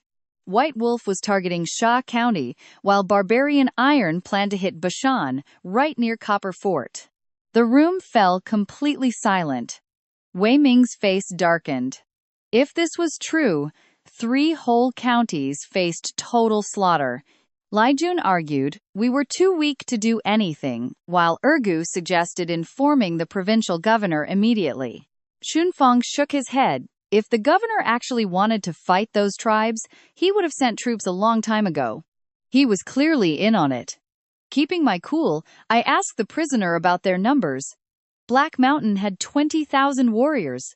5,000 came here to Ningshan, leaving 15,000 near Lynching. Barbarian Iron also had 20,000 men. White Wolf brought 30,000. That is 70,000 total. Trust me, you and I would have fallen off our chairs too. No wonder the governor wanted to avoid a fight. But then Dwyer dropped a bombshell. This year was just a test run. Next spring, they plan to gather 200,000 warriors for a massive, full-scale invasion against the Great Chen. That would completely wipe out the province. I asked how they managed to seize the West Mountain Pass. Dwyer explained that after years of peace, the guards at the mountain pass had grown incredibly lazy. The 3 tribes disguised soldiers as nail merchants, slipping in small groups of 20 or 30. Once enough were inside, they launched a surprise attack and opened the gates. My mind instantly went to Nen Shir, the princess we rescued. I asked how her tribe was holding up. Dwyer admitted the Nan were utterly crushed, with only a few survivors fleeing deep into the Tunshan Mountains. I chose to keep him alive. renaming him Wang Yahu, the barbarian slayer, and put him under Arino's watch. I warned Arino that if the prisoner escaped, I would hold him directly responsible. Wang looked at me, silently asking for our next move. She fully recognized me now as the true leader of Ningen. I decided we would hold our ground here, focusing on rescuing and gathering more refugees hidden in the forests. We would send scouts to monitor Black Mountain's camp.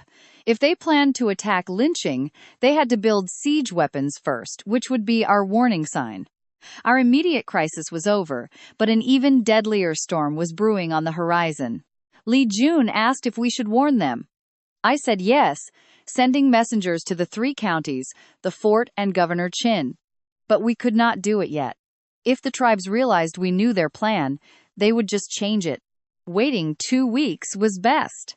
Meanwhile, Wing counted our spoils from the raid. Over 2,000 sacks of grain, tens of thousands of silver taels, tens of thousands of copper coins, and a chest of gold. It was worth nearly 300,000 taels, taken straight from Mogan's tent. Wei Ming confessed that in his entire career he had never seen such vast wealth in one place. I almost forgot. And that is where we leave it, with Mogan's severed head in my bag, completely shocking Wei Ming. Come along, as we see how taking down a commander of 10,000 men earns a noble title, at least a baron. I joked about expecting to be a viscount. Yuang told me not to push my luck, but Gao brought up a very important point. Would the Black Mountain tribe really abandon their plan against lynching just to come after us? I said, no way. We just wiped out their force of 5,000 men, and they had no clue about our numbers. They would never risk another assault on our mountain fort. Lynching was a much richer prize. Women, gold, food, labor, and I suspected they already had spies slipping past those city walls. I ordered Wei Meng to have the blacksmiths forge weapons day and night, while the women repurposed the enemy leather armor into our own. He agreed, and left Old Li in charge of everything. Once everyone left, I privately asked Wei Ming to hold off on sending our official battle report. I did not want the news reaching the capital too fast. Such a massive victory would draw dangerous eyes, and we were still too small to handle that kind of heat. He understood completely, promising me we would claim our rewards later, down to the very last coin. 3 peaceful days passed. I was reviewing maps of Ani with Yuang when guards burst in with news. Now, watch this part closely. It was Lei Xinshan, the former deputy commander of the Western Mountain Pass. I headed to the valley entrance and saw him. Massive, over 2 meters tall, bronzed skin, and a jawline that looked carved straight out of solid granite. He dropped to one knee and told me his entire story. After the pass fell, he fought his way out with survivors, hiding in the mountains to escape both Chong hunters and imperial execution. He heard of our 2 victories and came to offer his services. He had 800 veteran border troops, not raw recruits, ready to join our ranks. But I immediately realized the real catch. These men were technically criminals. Losing the pass was a capital offense. Taking them in meant I would be harboring fugitives from imperial law. One wrong move, and my head would roll right next to theirs. My only choice was to win so big that the imperial court had to look away. More victories, more enemy heads, and enough glory to win 800 pardons. I looked down at Lei Qianshan, 800 battle-hardened veteran soldiers. Real warriors who fought Chong cavalry for years. Combined with my ranch and fort forces, they would change the entire game. I made my choice. I would accept his 800 men. Relief washed instantly over Lei Xinshan's face. He swore that he and his brothers would follow me anywhere without hesitation, even straight into hell itself. I asked how many could ride. He said almost all of them. But brace yourself, because he was holding another massive surprise. Beyond those 800 soldiers, over 3,000 villagers were hiding in the mountains. He asked what we should do with them. 3,000 refugees. Once Lei explained most were strong youth, with barely any elderly or women, I made a quick decision. Bring the strongest 1,000 to the ranch. The other 2,000 will head straight to Ningen Fort. He thanked me with obvious relief, clearly having feared that I might turn them away. 2 days later, we had over 300 blacksmiths at the fort. With so many hands, weapon production instantly doubled. Oldly promised everything would be ready in 20 days. Seeing those shirtless blacksmiths hammering away in the intense heat, I felt deep respect. They were grateful too.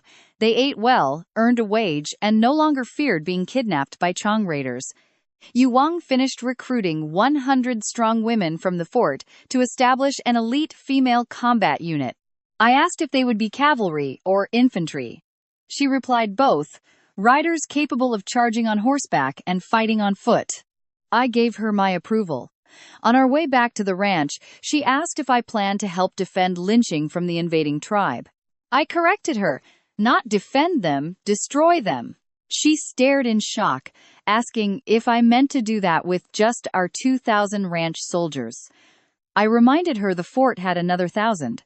Plus, lynching had thousands of guards, totaling about 7,000 warriors against 15,000 Chong cavalry. She asked if we would do another night attack. I shook my head. That trick worked twice, but a third time was impossible. The Black Mountain tribe would not be careless again. She demanded that I reveal my actual plan. I smiled and told her she would find out in due time. She muttered about wanting to drag me off my horse. Entering the valley, the view was absolutely stunning. 2,100 soldiers stood in perfect formation on the training field. 800 border veterans, 1,000 fresh recruits, and 300 of my regular soldiers. Wang Wu bellowed out my arrival, and everyone fell to their knees in salute. I ordered them all to stand up. Wang Wu whispered this proved my absolute authority. And trust me, you and I both know who they were really fighting for. Come along with me. I joked the imperial court would think we were plotting a whole rebellion. Wang Wu whispered that he already sent a secret letter to the capital, along with Imo Ganchu's head as ordered. Nobody knew if they would even reply. So, I smiled and said no news might actually be better. I appointed Lilei Xianshan as military envoy, a massive demotion from his West Mountain Pass rank, but he accepted immediately. He honestly believed just being welcomed back was far more than he ever deserved. Now, pay close attention. I told him not to blame himself, since saving 800 men was an epic feat. His eyes welled up. He swore his life belonged to me now. I lightly tapped his chest and told him to keep it safe. That life is meant for reclaiming the West Mountain Pass. He promised to do it for his fallen comrades and the suffering people. Just then, Yu Suang approached and ordered Sundu to line up her 100 female soldiers out on the open field. They marched forward in 2 perfect lines.